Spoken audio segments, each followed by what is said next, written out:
ಪ್ರಪಂಚದಲ್ಲಿ ನಾವು ಒಂದು ಸಾರ್ವತ್ರಿಕ ಸತ್ಯವನ್ನು ಕಾಣುತ್ತೇವೆ. ಆ ಸತ್ಯ ಯೂನಿವರ್ಸಲ್ ಟ್ರುತ್. ಆ ಸಾರ್ವತ್ರಿಕ ಸತ್ಯ ಏನು ಅಂದ್ರೆ,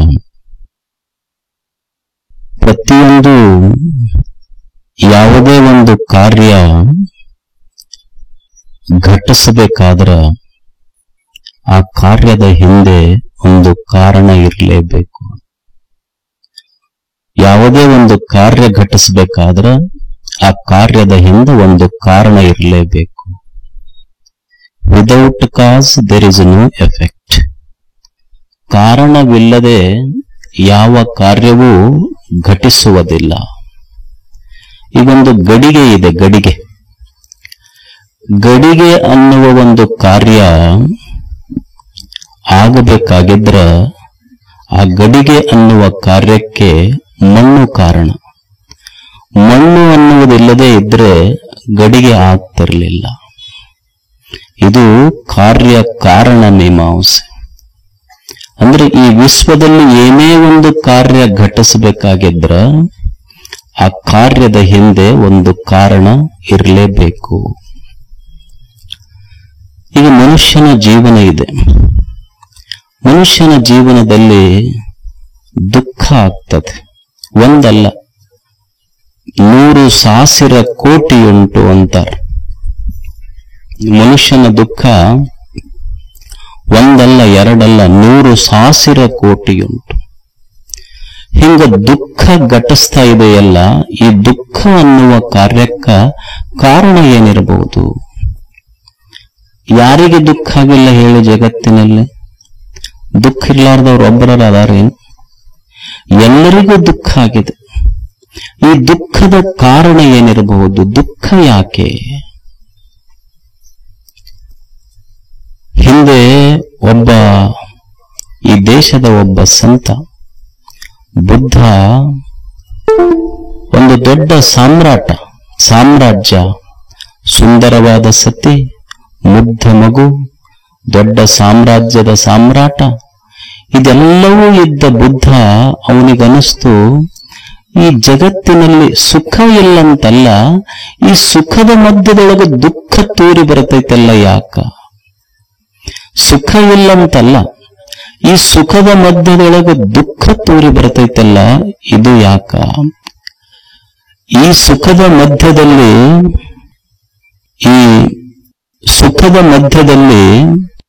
ದುಃಖ ತೂರಿ ಬರ್ತೈತಲ್ಲ ಯಾಕ? ಇದು ಸಿದ್ಧಾರ್ಥನ ಸಂಶೋಧನೆ ಶುರು ಮಾಡಿದ್ದ. ಸಾಮ್ರಾಜ್ಯವನ್ನು ಬಿಟ್ಟ, ಕಾಡಿಗೆ ಹೊರಟ. ಬಹಳ ಮಂದಿ ನಮ್ಮಲ್ಲಿ ಮನೆ ಬಿಟ್ಟಿವೆ, ಅವನು ಮನೆ ಬಿಟ್ಟಾನ. ವ್ಯತ್ಯಾಸ ಬುದ್ಧನಿಗೂ ನಮಗೂ ವ್ಯತ್ಯಾಸ ಏನಂದ್ರ, ನಾವು ದುಃಖ ತಾಳ್ಕೊಳ್ಳಾರ್ದಕ್ಕೆ ಮನೆ ಬಿಟ್ಟಿವಿ, ಅವ ದುಃಖ ಯಾಕಂತ ತಿಳ್ಕೊಳ್ಳಕ್ ಮನೆ ಬಿಟ್ಟಿದ್ದ. ಇಷ್ಟೇ ವ್ಯತ್ಯಾಸ. ನಾವು ದುಃಖ ತಾಳ್ಕೊಳ್ಳಾರ್ದಕ್ಕೆ ಮನೆ ಬಿಟ್ಟಿವಿ, ಅವ ದುಃಖ ಅಂದ್ರೆ ಏನು, ಯಾಕೆ ದುಃಖ ಅಂತ ತಿಳ್ಕೊಳ್ಳಕ್ ಮನೆ ಬಿಟ್ಟಿದ್ದ. ದುಃಖ ತಿಳಿದಿತ್ತು, ದುಃಖದ ಕಾರಣ ತಿಳಿದಿತ್ತು, ಸಿದ್ಧಾರ್ಥ ಬುದ್ಧನಾಗಿದ್ದ. ಏನು ಹಿಂದೆ ಜನಕ ಮಹಾರಾಜ ಇದ್ದ, ಬಹಳ ದೊಡ್ಡ ಜ್ಞಾನಿ, 70-80 ವರ್ಷದ ಮೇಧಾವಿ ಅನುಭಾವಿ ರಾಜ. ಅಷ್ಟಾವಕ್ರ ಅಂತೊಂದು ಸುಮ್ಮನೆ ಸಣ್ಣ 16-17 ವರ್ಷದ ಹುಡುಗ, ಜ್ಞಾನಿ ಹುಡುಗ. ಅವನಿಗೆ ಕುರ್ಚಿ ಮೇಲೆ ಕುಂದಿರಿಸಿ ತಾನು ಯಜಮಾನ ರಾಜ ಕೆಳಗೆ ಕುಂತು ಕಥಂ ಮುಕ್ತಿರ್ ಭವಿಷ್ಯತಿ, ಹೇಗಪ್ಪ ಈ ದುಃಖ ಕಳ್ಕೊಳ್ಳೋದು ಹೇಗೆ ಹೇಳ ನಮಗ ಅಂತ ಹುಡುಗನ ಕುಂದಿರಿಸಿ ಕೇಳ್ತಿದ್ದ ಜ್ಞಾನಿ ಹುಡುಗನಿಗೆ. ಅಲ್ಲಿಲ್ಲೇನು ಶರಣರು ಬಸವಣ್ಣವರು, ಎಂದೋ ಈ ಸಂಸಾರದ ದುಂದುಗ ಹಿಂಗುವುದು, ಎಂದಪ್ಪ ದುಃಖ ಕಳೆಯುವುದಿದು ಜೀವನದ್ದು? ದುಃಖ ಆತಲ್ಲ, ಯಾಕಾತು? ಈಗ ನಮಗೆ ಸಾಮಾನ್ಯವಾಗಿ ಕೇಳಿದ್ರೆ ನಾವೇನಂತೀವಿ, ದುಃಖ ಯಾಕಾತು ಅಂದ್ರ ನಾವ್ ಹೇಳ್ಬೋದು, ಅಪ್ಪ ಸತ್ತಿದ್ದಕ್ಕೂ ದುಃಖ ಆತ್ರಿ, ಅವ್ವ ಸತ್ತಿದ್ದಕ್ಕೂ ದುಃಖ ಆತು, ಮಗ ಸತ್ತಿದ್ದಕ್ಕೂ ದುಃಖ ಆತು, ಅಂಗಡಿ ಹಾನಿಯಾಗಿದ್ದಕ್ಕೂ ದುಃಖ ಆತು, ಪರೀಕ್ಷೆದೊಳಗೆ ಫೇಲ್ ಆಗಿದ್ದಕ್ಕೂ ದುಃಖ ಆತು. ಸುಮ್ಮನೆ ವಿಚಾರ ಮಾಡಿ ನೋಡಿ, ಅಪ್ಪ ಸತ್ತಿದ್ದಕ್ಕನ ದುಃಖ ಆಗ್ತಿದ್ರ ಊರಾಗ ಎಷ್ಟು ಮಂದಿ ಅಪ್ಪ ಅನ್ನೋರು ಸತ್ತಾರಲ್ಲ, ಅವಾಗ ಯಾಕೆ ದುಃಖ ಆಗಿಲ್ಲ ಮನುಷ್ಯಾಗ? ಅಪ್ಪ ಅನ್ನುವುದು ಸತ್ತಾಗ ದುಃಖ ಆಗ್ತಿದ್ರ ಊರಾಗ ಅಪ್ಪ ಅನ್ನೋರು ಎಷ್ಟು ಮಂದಿ ಸತ್ತಾರ, ಅವಾಗ ಯಾಕೆ ದುಃಖ ಆಗಿಲ್ಲ? ಮಗ ಸತ್ತಾಗ ದುಃಖ ಆಗ್ತಿದ್ರ ಮಗ ಅನ್ನೋರು ಎಷ್ಟು ಮಂದಿ ಸತ್ತಾರ, ಇನ್ನೊಬ್ಬರ ಮಕ್ಕಳು ಸತ್ತಾಗ ಹೋಗಿ ಆಗೋದವ ಅಂತ ಸಮಾಧಾನ ಹೇಳಿ ಬರ್ತೀವಿಲ್ಲ ನಾವು. ಮಗ ಅನ್ನೋದ ಸತ್ರ ದುಃಖ ಆಗ್ತಿದ್ರ ಊರಾಗ ಎಷ್ಟು ಮಂದಿ ಮಗ ಮಕ್ಕಳು ಅನ್ನೋವು ಸತ್ತಾವ, ಅವಾಗ ಯಾಕೆ ದುಃಖ ಆಗಿಲ್ಲ? ವಾಸ್ತವದಲ್ಲಿ ತಂದೆ ಸತ್ತಿದ್ದಕ್ಕೂ ದುಃಖ ಆಗಿಲ್ಲ, ಮಗ ಸತ್ತಿದ್ದಕ್ಕೂ ದುಃಖ ಆಗಿಲ್ಲ, ಅವ್ವ ಸತ್ತಿದ್ದಕ್ಕೂ ದುಃಖ ಆಗಿಲ್ಲ. ಮನುಷ್ಯನಿಗೆ ನಂದು ಅನ್ನುವುದು ಸತ್ತಲ್ಲ, ಅದಕ್ಕೂ ದುಃಖ ಆಗ್ತೈತಿ. ನಂದು ತಂದೆ, ನಂದು ತಾಯಿ, ನಂದು ತಮ್ಮ, ನಂದು ಅಣ್ಣ, ಅವ್ರ ಅಣ್ಣ ಸತ್ತಾಗಿಲ್ಲ, ನಂದು ಅಣ್ಣ ಸತ್ತಾಗೈತಿ. ಉಳಿದವ್ರ ಅಪ್ಪ ಸತ್ತಾಗಿಲ್ಲ, ನಂದು ಅಪ್ಪ ಸತ್ತಾಗೈತಿ. ಅಂದ್ರೆ ದುಃಖ ಅಪ್ಪ ಸತ್ತಿದ್ದಕ್ಕಾಗಿಲ್ಲ, ಇವನಿಗೆ ನಂದು ಅನ್ನೋದು ಸತ್ತಲ್ಲ, ಅದಕ್ಕೂ ದುಃಖ ಆಗ್ತೈತಿ ಅಷ್ಟೆ. ಈ ನಂದು ಅನ್ನುವುದೇ ಇದು ಬಂಧನ, ಇದೇ ದುಃಖದ ಬೀಜ. ಇದು ನಂದು ಅಪ್ಪ ಮತ್ತು ನಾನು ಇವೆರಡರ ಮಧ್ಯದಲ್ಲಿ ನಂದು ಅನ್ನುವುದು ಸೇರಿಕೊಂಡು ಬಿಟ್ಟೈತಲ್ಲ, ಇದು ಬಂಧನ. ಈ ಬಂಧನವೇ ದುಃಖದ ಬೀಜ. ಎಲ್ಲಿ ನಂದು ಅಂತ ಬಂತು ಅಲ್ಲಿ ದುಃಖ ಶುರುವಾತು. ಒಬ್ಬ ಶ್ರೀಮಂತ ಮಕ್ಕಳಿಗೆಲ್ಲ ಆಸ್ತಿ ಗೀಸ್ತಿ ಮಾಡಿ ಒಂದು ಊರ್ ಮುಂದೆ ದೊಡ್ಡ ಮನಿ ಕಟ್ಟಿ ಕಾಶಿ ಯಾತ್ರೆಗೆ ಹೋಗಿದ್ದ. ಹೋಗಿ ನಾನು ಒಂದು ತಿಂಗಳು ಹೋಗ್ತೀನಪ್ಪ ಅಂತ ಹೋದ. ಹೋಗಿ ಬಂದು ಬಸ್ ಸ್ಟ್ಯಾಂಡ್ನಾಗ ಬಸ್ ಇಳಿತಿದ್ದ, ನೋಡ್ತಾನ ಅವ ದೊಡ್ಡ ಕಟ್ಟಿಗೆ ಮನೆಗೆ ಬೆಂಕಿ ಬಿದ್ದಿತ್ತು.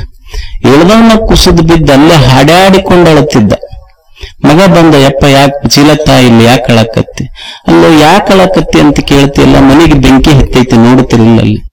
ಯಪ್ಪ ನೀವು ಊರಿಗೆ ಹೋದಾಗ ನಾವು 50 ಲಕ್ಷಕ್ಕೆ ಕಟ್ಸಿದ್ವಿ, ನೀವು ಊರಿಗೆ ಹೋದಾಗ 80 ಲಕ್ಷಕ್ಕೆ ಮಾರಾಟ ಆಗೈತದ, ನಮ್ಮದಿಲ್ಲಿ ನಂದಲ್ಲ, ದುಃಖನ ಹೋತಲ್ಲ.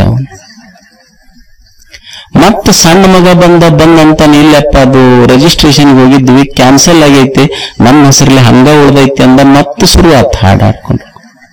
ನಂದು ಅಂದಾಗ ದುಃಖ ಐತಿ ಮನುಷ್ಯನಿಗೆ. ಈಗ ನೀವು ಜಗಳ ಆಡ್ತೀರಿ, ಜಗಳ ಆಡುವಾಗ ಒಬ್ರು ಕೂದಲು ಒಬ್ರು ಇದ್ದವ್ರು, ನಾ ಹೇಳುದು ಇಲ್ಲಾರ್ದವ್ರದ್ದು ಪ್ರಶ್ನೆ ಇಲ್ಲ, ಒಬ್ರು ಕೂದಲು ಒಬ್ರು ಹಣಲೊಬ್ರು ಹಿಡ್ಕೊಂಡು ಜಗಳ ಆಡ್ತಾರೆ. ನನ್ನ ಕೂದಲು ಹಿಡಿದು ಜಗಳ ಹೊಡೆದಾರ ಇವ್ರು ಅಂತ ತಿಳ್ಕೊಂಡು ಪೊಲೀಸ್ ಕಂಪ್ಲೇಂಟ್ ಕೊಡ್ತೀವಿ, ಹೌದಲ್ಲ? ಎಷ್ಟೋ ಮಂದಿ ಕೋರ್ಟ್ ಮೆಟ್ಟಲ್ ಹತ್ತೀವಿ. ಅಂದ್ರೆ ನಂದು ಕೂದಲು ಹಿಡಿದು ಬಡದಾರ ಇವ್ರು, ನಂದು ಕೂದಲು ಹಿಡಿದು ಜಗ್ಗ್ಯಾರ ಅಂತ ಕಂಪ್ಲೇಂಟ್ ಮಾಡಿವಿ. ಆಶ್ಚರ್ಯ ಏನಂದ್ರ, ನಾವು ಹೇರ್ ಸಲೂನಿಗೆ ಕಟಿಂಗ್ ಶಾಪ್ಗೆ ಹೋಗ್ತೀವಿ, ಹೋಗಿ ಅವ ಕೂದ್ಲ ಕಟ್ ಮಾಡಿ ದಾರ್ಯಾಗ ಹೋಗಿತಾನ, ಅಡ್ಡಾಡೋರೆಲ್ಲ ತಿಳ್ಕೊಂಡು ಹೋಗ್ತಾರ, ಅವಾಗ ಸುಮ್ಮನೆ ಅದೀವಿ.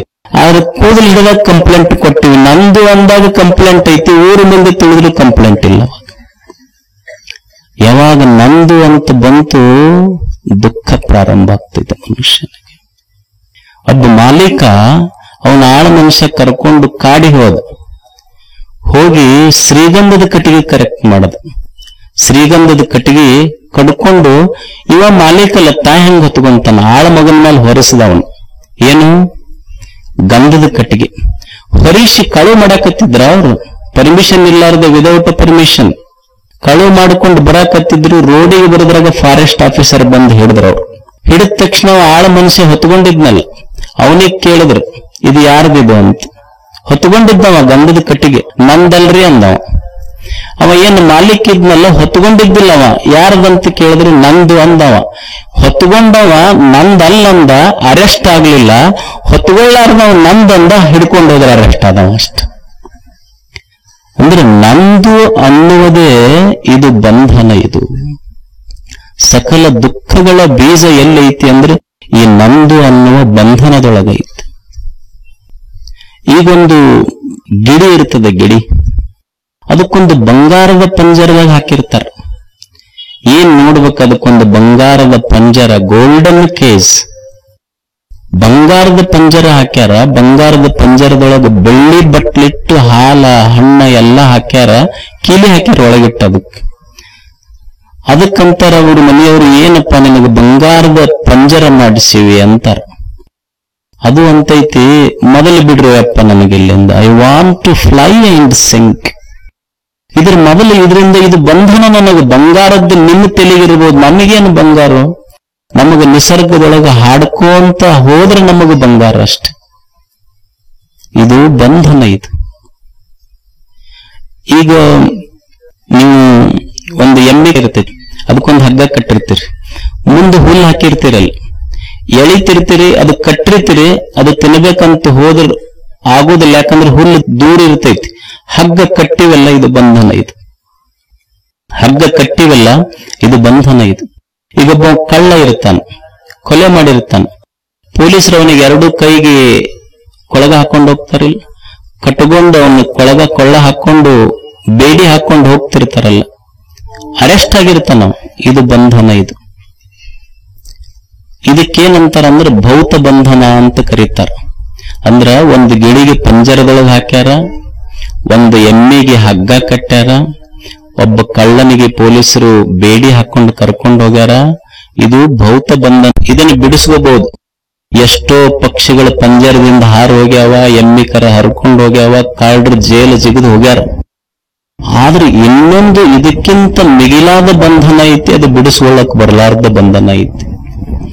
ಈಗ ನೀವು ರೈತರದಿರಿ, ಎಮ್ಮಿಗೆ ಹಗ್ಗ ಕಟ್ಟಿರಿ, ಹಗ್ಗ ಕಟ್ಟಿ ನಿಮ್ಮ ಕೈಗೆ ಸುತ್ತಕೊಂಡಿರೋದನ್ನ ಎಳ್ಕೊಂಡು ಹಲ್ಕೊಂಟಿರಿ, ಅನುಭವಕ್ಕೆ ಬರ್ತೈತಿಲ್ಲ ನಿಮ್ಗೆ. ಎಮ್ಮೆ ಐತಿ, ಹಗ್ಗ ಕಟ್ಟಿರಿ, ಹಗ್ಗ ಕಟ್ಟಿ ನೀವು ಕೈಗೆ ಸುತ್ತಕೊಂಡು ಹೊಲಕ್ಕೆ ಹೊಂಟಿರಿ. ಅಂದ್ರೆ ಹಗ್ಗದಿಂದ ಎಮ್ಮೆ ಕಟ್ಟೈತಿ, ನೀವು ಎಳ್ಕೊಂಡು ಹೊಂಟಿರಿ, ನಿಮ್ಮ ಹಿಂದಿಂದ ಎಮ್ಮೆ, ನೀವು ಮುಂದೆ ನೀವು ಹೊಂಟಿ. ಅಂದ್ರೆ ಎಮ್ಮೆ ಹಗ್ಗದಿಂದ ಬಂಧಿಸಲ್ಪಟ್ಟೈತಿ. ನಿಮ್ ಮುಂದೆ ಯಾವನೊಬ್ಬ ಟಿಪ್ಪರ್ ನಾವು ಬಂದ, ಜೋರ್ ಹಾರ್ನ್ ಹಾಕದು, ಅದು ಎಮ್ಮೆ ಕೊಸರುಗೊಂಡು ಉಲ್ಟಾ ಓಡತ್ ನೋಡು. ಅವಾಗ ಅದ್ರ ಹಿಂದೆ ನೀವು ಓಡಕತ್ತಿ ಇಲ್ಲ, ನಿಮಗೆ ಏನಾರು ಹಗ್ಗ ಕಟ್ಟಾರೇನು? ಏನೂ ಇಲ್ಲಾರ್ದೆ ಓಡಕತ್ತಿ ಎಲ್ಲ, ಇದು ಏನಿದೆ ಹೇಳ್ರಿ? ಅದಕ್ಕಂತೂ ಹಗ್ಗ ಕಟ್ಟಿದ್ರಿ ಎಳ್ಕೊಂಡು ಹೋಗ್ತಿತ್ತು, ಹಗ್ಗಿರ್ಲಾರ್ದೆ ನೀವು ಹಿಂದೆ ಓಡಕತ್ತಿ ಅಲ್ಲ, ಇದಕ್ಕೆ ಬಂಧನ ಅಂತಾರ. ಇದು ಯಾವ ಬಂಧನ ಅಂದ್ರೆ ಹಗ್ಗಿಲ್ಲ, ಹೊರಗೆ ಕಟ್ಟಿಲ್ಲ, ಒಳಗ ಕಟ್ಟೈತಿ. ಇದು ಭಾವ ಬಂಧನ ಅಂತ ಕರೀತಾರೆ. ಇದಕ್ಕೆ ಈ ಹೊರಗೆ ಕಟ್ಟಿದ ಬಂಧನಗಳಿಂದ ಮನುಷ್ಯ ಬಿಡಿಸ್ಕೋಬಹುದು, ಒಳಗೊಂದು ಬಂಧನ ಕಟ್ಟೈತಲ್ಲ, ಇದು ಭಾವ ಬಂಧನ ಅಂತಾರೆ. ಇದು ಒಳಗ ಕಟ್ಟಿ ಹಾಕೈತಿ ನಮಗ್. ಈಗ ನೀವು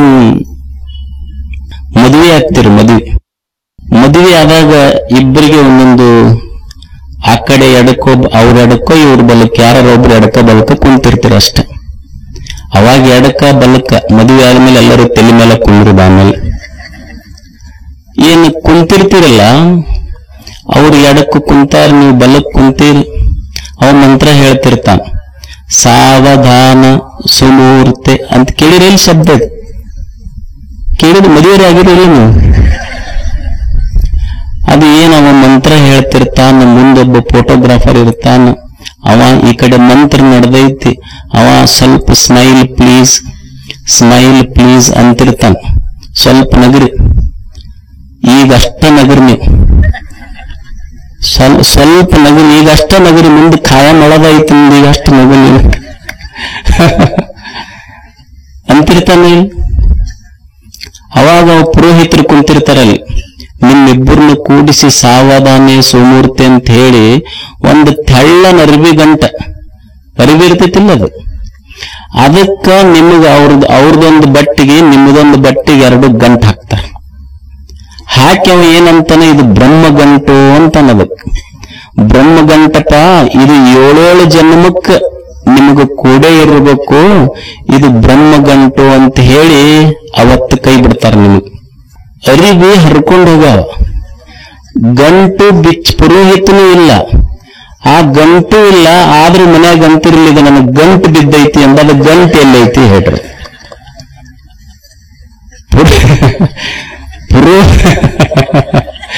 ಪುರೋಹಿತರು ಇಲ್ಲ, ಅರಿವಿಲ್ಲ, ಗಂಟಿಲ್ಲ, ಮನ್ಯಾಗ ಗಂಟಿರಲ್ಲಿ, ಇದು ನನಗೊಳಗೆ ಗಂಟು ಬಿದ್ದೈತಿ ಇದು ಅಂತ. ಇದು ಗಂಟು ಹೊರಗೆ ಬಿದ್ದಿಲ್ಲ, ಗಂಟು ಒಳಗೆ ಬಿದ್ದೈತಿ. ಇದು ಭಾವ ಬಂಧನ. ಇದು ಗಂಟು ಹೊರಗೆ ಹಾಕಿದ್ದಲ್ಲ, ಇದು 7 ಜನ್ಮಕ್ಕಂತಾರ. ಅವು ಗಂಡು ಬೇಡ್ಕೊಂಡಿದ್ ಏನ್ ಬೇಡ್ಕೊಂಡವ ಅಂತ 7 ಜನ್ಮಕ್ಕ ಅಂತಾರ ಅವ್ರು. 7 ಜನ್ಮಕ್ಕ ಇವರೇ ಸಿಗಲಿ, ಆದ್ರೆ ಇದ ನಮ್ದು 7ನೇ ಜನ್ಮ ಆಗಲ್ಲ ಅಷ್ಟ. ಇದ್ರ ಕೂಡ ಯಾರು ಬಾಳ ಮಾಡ್ಯಾರ ಇದಕ್ಕೆ ಅನ್ನೋದೆಲ್ಲ ಗಂಟ ಒಳಗೆ ಬಿದ್ದಿರ್ತೈತಿ ಅನ್ನೋದಷ್ಟ. ಒಬ್ಬ ಮನುಷ್ಯ ಹೋಗ್ತಿದ್ನನ್, ಹೋಗಾಗ ಒಂದು ಹೈವೇ ಇತ್ತು, ಇನ್ನೇನು ಕ್ರಾಸ್ ಮಾಡ್ಬೇಕಂತ ಒಂದು ಹೆಜ್ಜೆ ಇಡ್ತಿದ್ದ. ಆಕಾಶವಾಣಿ ಅಂತ ರುಕೋ ರುಕೋ ಅಂತಂದ, ಅಂದ್ರ ನಿಲ್ಲು ನಿಲ್ಲು ಅಂತ ಆಕಾಶವಾಣಿ ಆತಂತ. ಹಿಂಗೆ ಹೆಜ್ಜೆ ಕಿತ್ತಿಡ್ಬೇಕಂತಿದ್ದ, ನಿಲ್ಲು ನಿಲ್ಲು ಅಂತ ಆಕಾಶವಾಣಿ ಆತಲ್ಲ. ಪಟ್ನ ನಿಂತ ಮುಂದೆ ಒಂದು ದೊಡ್ಡ ಟಿಪ್ಪರ್ ಹೋತಂತ. ಒಂದೇ ಹೆಜ್ಜೆ ಇಟ್ಟಿದ್ರೆ ಅವನಿಗೆ ಆಕ್ಸಿಡೆಂಟ್ ಆಗ್ತಿತ್ತು, ಪ್ರಾಣನ ಹೋಗ್ತಿತ್ತು ಅವನು. ಅವಾಗ ಅವ ಆಕಾಶವಾಣಿಗಂದ, ಯಪ್ಪ ನೀ ಉಳಿಸ್ದೆಲ್ಲಪ್ಪ, ನಂದು ಪ್ರಾಣನ ಹೋಗ್ತಿತ್ತು, ಒಂದು ಹೆಜ್ಜೆ ಇಟ್ಟರೆ ಪ್ರಾಣ ಹೋಗ್ತಿತ್ತು, ಉಳಿಸ್ದೆಲ್ಲಿ ನನಗ. ಮತ್ ಮುಂದೆ 1 ತಾಸು ಹಂಗ ಮುಂದೆ ನಡ್ಕೊಂತ ಹೋಗ್ತಿದ್ದ. ಹೋಗಾಗ ಇನ್ನು ಒಂದು ಹೆಜ್ಜೆ ಕಿತ್ತಿಡ್ಬೇಕಂತಿದ್ದ, ಮತ್ ರುಕೋ ರುಕೋ ನಿಲ್ಲು ನಿಲ್ಲು ಅಂತ ಆಕಾಶವಾಣಿ ಆತ್. ಅವಾಗ ಮುಂದೆ ಹಿಂಗೆ ಹೆಜ್ಜೆ ಇಡ್ಬೇಕನ್ನೋದ್ರಾಗ ಮುಂದೆ ಭೂಮಿನ ಕುಸಿದ್ ಬಿತ್ತಂತ. ಅವಾಗನು ಆಕಾಶವಾಣಿ ರುಕೋ ರುಕೋ ಅಂತ ನಿಲ್ಲು ನಿಲ್ಲು ಅಂತ ಹೇಳಿತ್ತ ಅವನಿಗೆ. ಅವಾಗ ಅವ ಆಕಾಶವಾಣಿಗಂದಂತ, ಅಲ್ಲ ನನಗ ಅಲ್ಲಿ ಹೈವೇದ ಹತ್ರ ಟಿಪ್ಪರ್ ಬಂತು, ಇನ್ನೇನ್ ಒಂದು ಹೆಜ್ಜೆ ಇಟ್ಟಿದ್ರೆ ಆಕ್ಸಿಡೆಂಟ್ ಆಗಿ ಹೋಗ್ತಿತ್ತು ನಂದು. ಅವಾಗ ರುಕೋ ರುಕೋ ಅಂದ ನನ್ನ ಪ್ರಾಣ ಉಳಿಸಿದೆ, ನಿಲ್ಲು ನಿಲ್ಲಂತ ಪ್ರಾಣ ಉಳಿಸಿದೆ. ಇಲ್ಲಿ ಹೋಗಕತ್ತಿದ್ದೆ ಭೂಕಂಪ, ಇನ್ನು ಒಂದು ಹೆಜ್ಜೆ ಇಟ್ಟಿದ್ರೆ ಭೂಮಿನೇ ಕುಸಿತಿತ್ತು, ಅಲ್ಲಿ ನಿಲ್ಲು ನಿಲ್ಲು ಅಂತ ಆಕಾಶವಾಣಿಯಾಗಿ ನನ್ನ ಪ್ರಾಣ ಉಳಿಸಿದೆ. ಯಾವಾಗ ನನ್ನ ಪ್ರಾಣ ಹೋಗಕತ್ತೈತಿ ಅವಾಗ ನಿಲ್ಲು ನಿಲ್ಲು ಅಂತ ಹೇಳಿ ಆಕಾಶವಾಣಿಯಾಗಿ ನನ್ನ ಪ್ರಾಣ ಉಳಿಸಿ, ನನಗೆ ಮದುವೆ ಆಗಕ್ಕೆ ಯಾವಾಗ ರುಕೋ ರುಕೋ ಅನ್ಲಿಲ್ಲ ನೀನು. ಮದುವೆ ಆವಾಗ ಒಮ್ಮೆ ನಿಲ್ಲು ನಿಲ್ಲು ಅಂದಿದ್ರೆ ನಡೀತಿತ್ತಲ್ಲ, ಅವಾಗೊಮ್ಮೆ ನಿಂತು ಪ್ರಾಣ ಉಳಿಸ್ತಿದ್ದಲ್ಲ ಅಂತ. ಅವಾಗ ಅದು ಆಕಾಶವಾಣಿ ಅಂತಂತ. ಅವಾಗನು ನಾನು ನಿಲ್ಲು ನಿಲ್ಲು ಅನ್ನೋ ನಿನಗ ಡ್ರಮ್ ಸೆಟ್ ಹಚ್ಚಿ ಕುಣ್ಯಾಕತ್ತಿದ್ದಪ್ಪ, ಕೇಳಿಲ್ಲ ನಿನಗದು. ಡಿಜಿ ಗದ್ದಲದಾಗಿದ್ ನೀನು, ನಾ ಎಲ್ಲ ಹೇಳಿನ ಅವಾಗ ನಿನಗ. ಅಂದ್ರ ಇದು ಗಂಟು ಹೊರಗಲ್ಲ, ಇದು ಗಂಟು ಒಳಗೆ ಬಿದ್ದೈತಲ್ಲ, ಇದಕ್ಕೆ ಭಾವಬಂಧನ ಅಂತ ಕರೀತಾರೆ. ಈ ಹೊರಗಿನ ಗಂಟು ಹೆಂಗರ ಬಿಡಿಸಬಹುದು, ಆದ್ರೆ ಒಳಗೆ ಬಿದ್ದಂಥದ್ದು ಗಂಟು ಐತಲ್ಲ, ಈ ಬಂಧನ ತೆಗೆಸುವುದು ಹೇಗ? ಇದಕ್ಕೆ ಭಾವಬಂಧನ ಅಂತ ಕರೀತಾರೆ. ಇದು ಒಳಗ ಬಿದ್ದೈತಲ್ಲ, ಇದು ನೋಡಿದ ಶಬ್ದ, ಕೇಳಿದ ಶಬ್ದ, ನೋಡಿದ ರೂಪ, ರುಚಿಸಿದ ರುಚಿ, ಗಂಧ, ಏನು ಪಂಚ ವಿಷಯಗಳು, ಸಂಬಂಧಗಳು, ಇದಕ್ಕ ಅಂತಿಲ್ಲ. ಏನು ಕಂಡೈತಿ ಕೇಳೈತಿ ಎಲ್ಲದರ ಜೊತೆ ಗಂಟು ಹಾಕೊಂಡು ಬಿಟ್ಟೈತಿ ಜೀವ. ಇದು ಭಾವಬಂಧನ. ಇದು ಒಂದು ಶ್ರೀಮಂತರ ಮನ್ಯಾಗ ಒಂದು ನಾಯಿ ಇತ್ತಂತ. ನಾಯಿ, ಆ ನಾಯಿ ಅವರು ಬಾರಿ ಚಲೋ ಬೆಳೆಸಿದ್ರು. ಅದಕ್ಕೇನ್ ದಿವಸ ಬಿಸ್ಕಿಟ್ ಹಾಕೋರು ಯಾರು, ಮೈ ತೊಳೆಯವ್ರು ಯಾರು, ಮನಿ ಕಾಯಕ್ ನಾಯಿ ಅಲ್ಲ, ನಾಯಿ ಕಾಯಕ ಒಂದ್ ಆಳ. ಏನು ಮಸ್ತ್ ಇತ್ತು, ಅದಕ್ಕೆಲ್ಲರೂ ಮನ್ಯಾಗ ರಾಜ ರಾಜ ರಾಜ ಅಂತ ಕರೀತಿದ್ರಂತ. ಅದಕ್ಕೆ ಏನ್ ಇಂಥದ್ದಂತಿಲ್ಲ, ಎಲ್ಲ ಆರಾಮ್. ಅದಕ್ಕೆ ನಾಯಿಗೆ ಅಷ್ಟು ಏನ್ ಹುಟ್ಟಿದ್ರ ಅವ್ರ ಮನ್ಯಾಗ ಮಕ್ಕಳಾಗಿ ಹುಟ್ಟೋದಕ್ಕಿಂತ ನಾಯಾಗಿ ಹುಟ್ಟೋದು ಬೇಷಪ್ಪ ಅನ್ಬೇಕು, ಅಷ್ಟು ಕಾಳಜಿ ಮಾಡ್ತಿದ್ರ ಅದಕ್ಕೆ. ಅದು ಒಂದ್ ದಿವ್ಸ ಇವ್ರ ಮನ್ಯಾಗಿಂದ ಬೆಲ್ಟ್ ಹರ್ಕೊಂಡು ಹೊರಗೆ ಹೋಗ್ಬಿಡ್ತದ. ಹೋಗಿ ಹಂಗ ಅಡ್ಡಾಡ್ಕೊಂತ ದಾರ್ಯಾಗ ಹೊತ್ತು ಒಂದ್ ದಿವ್ಸ ಬೀದಿ ನಾಯಿ ಬೆಟ್ಟಿ ಆತ ಅದಕ್ಕೆ. ಈ ಸ್ಟ್ರೀಟ್ ಡಾಗ್ ಅಂತ ಇರ್ತಾವಲ್ಲ, ಸ್ಟ್ರೀಟ್ ಡಾಗ್ ಅಂತಾರಲ್ಲ, ಬೀದಿ ನಾಯಿ. ಎರಡು ದೋಸ್ತಿ, ಅದು ಎರಡಕ್ಕ ದೋಸ್ತಿಯಾಗಿ ಎರಡು ಹೊಂಟು. ಅದು ಕೇಳ್ತದ, ಏನು ಊರಾಗಿನ ನಾಯಿ ಬಂದಿತ್ತಲ್ಲ ರಾಜ, ಅದು ಏನು ಎಷ್ಟು ಮಸ್ತ್ ಐತಿದು, ನಮಗ್ ನೋಡಿದ್ರೆ ಬೆಲ್ಟ್ ಹಾಕಿ ಕಟ್ಟಿ ಬಿಟ್ಟಿರ್ತಾರೆ ಮರಾಯ. ಅವ್ರು ನೋಡಿದ್ರೆ ಬಂದಾಗ ಕೂಡಂದ್ರೆ ಕೂಡ್ಬೇಕು, ಏಳಂದಾಗ ಏಳ್ಬೇಕು, ಬಹಳ ಕಿರಿಕಿರಿ. ಇದು ಎಷ್ಟು ಫ್ರೀಡಮ್ ಐತಪ್ಪ ಹೊರಗ. ಎಲ್ಲಿ ಯಾರು ಕರೆಯವ್ರಿಲ್ಲ, ಕಟ್ಟವ್ರಿಲ್ಲ, ಕೇಳವ್ರಿಲ್ಲ, ಎಲ್ಲಿ ಬೇಕಲ್ಲಿ ಉಣ್ಣು, ಎಲ್ಲಿ ನಿದ್ದೆ ಬಂದಾಗ ಮಕ್ಕೋ, ಹೊಟ್ಟಸ್ದಾಗ ಉಣ್ಣು, ಎಷ್ಟು ಆರಾಮ ಐತಲ್ಲ ಅಂತ ಎರಡು ಅಡ್ಡಾಡ್ಕೋಂತ ಹೋದು. ಹಂಗ ಅಲ್ಲಿ ತಿನ್ಕೊಂತ, ಇಲ್ಲಿ ತಿನ್ಕೊಂತ, ಅಲ್ಲಿ ಮುಕ್ಕೊಂತ, ಇಲ್ಲಿ ನೀರು ಕುಡ್ಕೊಂತ ಕಾಡಿನ ಕಡೆ ಹೋದು. ಮೆಲ್ಲಕ್ ಸಾಯಂಕಾಲ ಆತು. ಇದು ಹೇಳ್ತು, ಊರನ್ ನಾಯಿ ಬಂದಿತ್ತಲ್ಲ, ಮೊದಲೇನಂತಿತ್ತು, ಏನು ಮಸ್ತ್ ಐತೋ, ಏನು ಸ್ವಾತಂತ್ರ್ಯ ಐತೋ, ಏನು ಫ್ರೀಡಮ್ ಐತೆ ಅಂತಿತ್ತು. 6 ಗಂಟೆ ಆದ ಕೂಡ್ಲೇನ ಅನಿಸ್ತಂತ, ಇಲ್ಲ ನಾವೊಂದ್ ಸ್ವಲ್ಪ ಊರ್ ಕಡೆ ಹೋಗಿ ಬರ್ತೇನೆ, ಮನಿ ಕಡೆ ಹೋಗ್ತೀನಿ ಅಂತದ್. ಅವಾಗ ಅದು ಊರನ್ ನಾಯಿ ಅಂತೂ ಅಲ್ಲೋ, ಇಷ್ಟು ಫ್ರೀಡಮ್ ಐತೆಂದಿ, ಮಸ್ತ್ ಐತೆಂದಿ, ಎಲ್ಲ ಚಲೋ ಐತೆಂದಿ, ಮತ್ ಮನಿ ಕಡೆ ಯಾಕೆ ಎಳ್ಸಕತ್ತೈತಿ?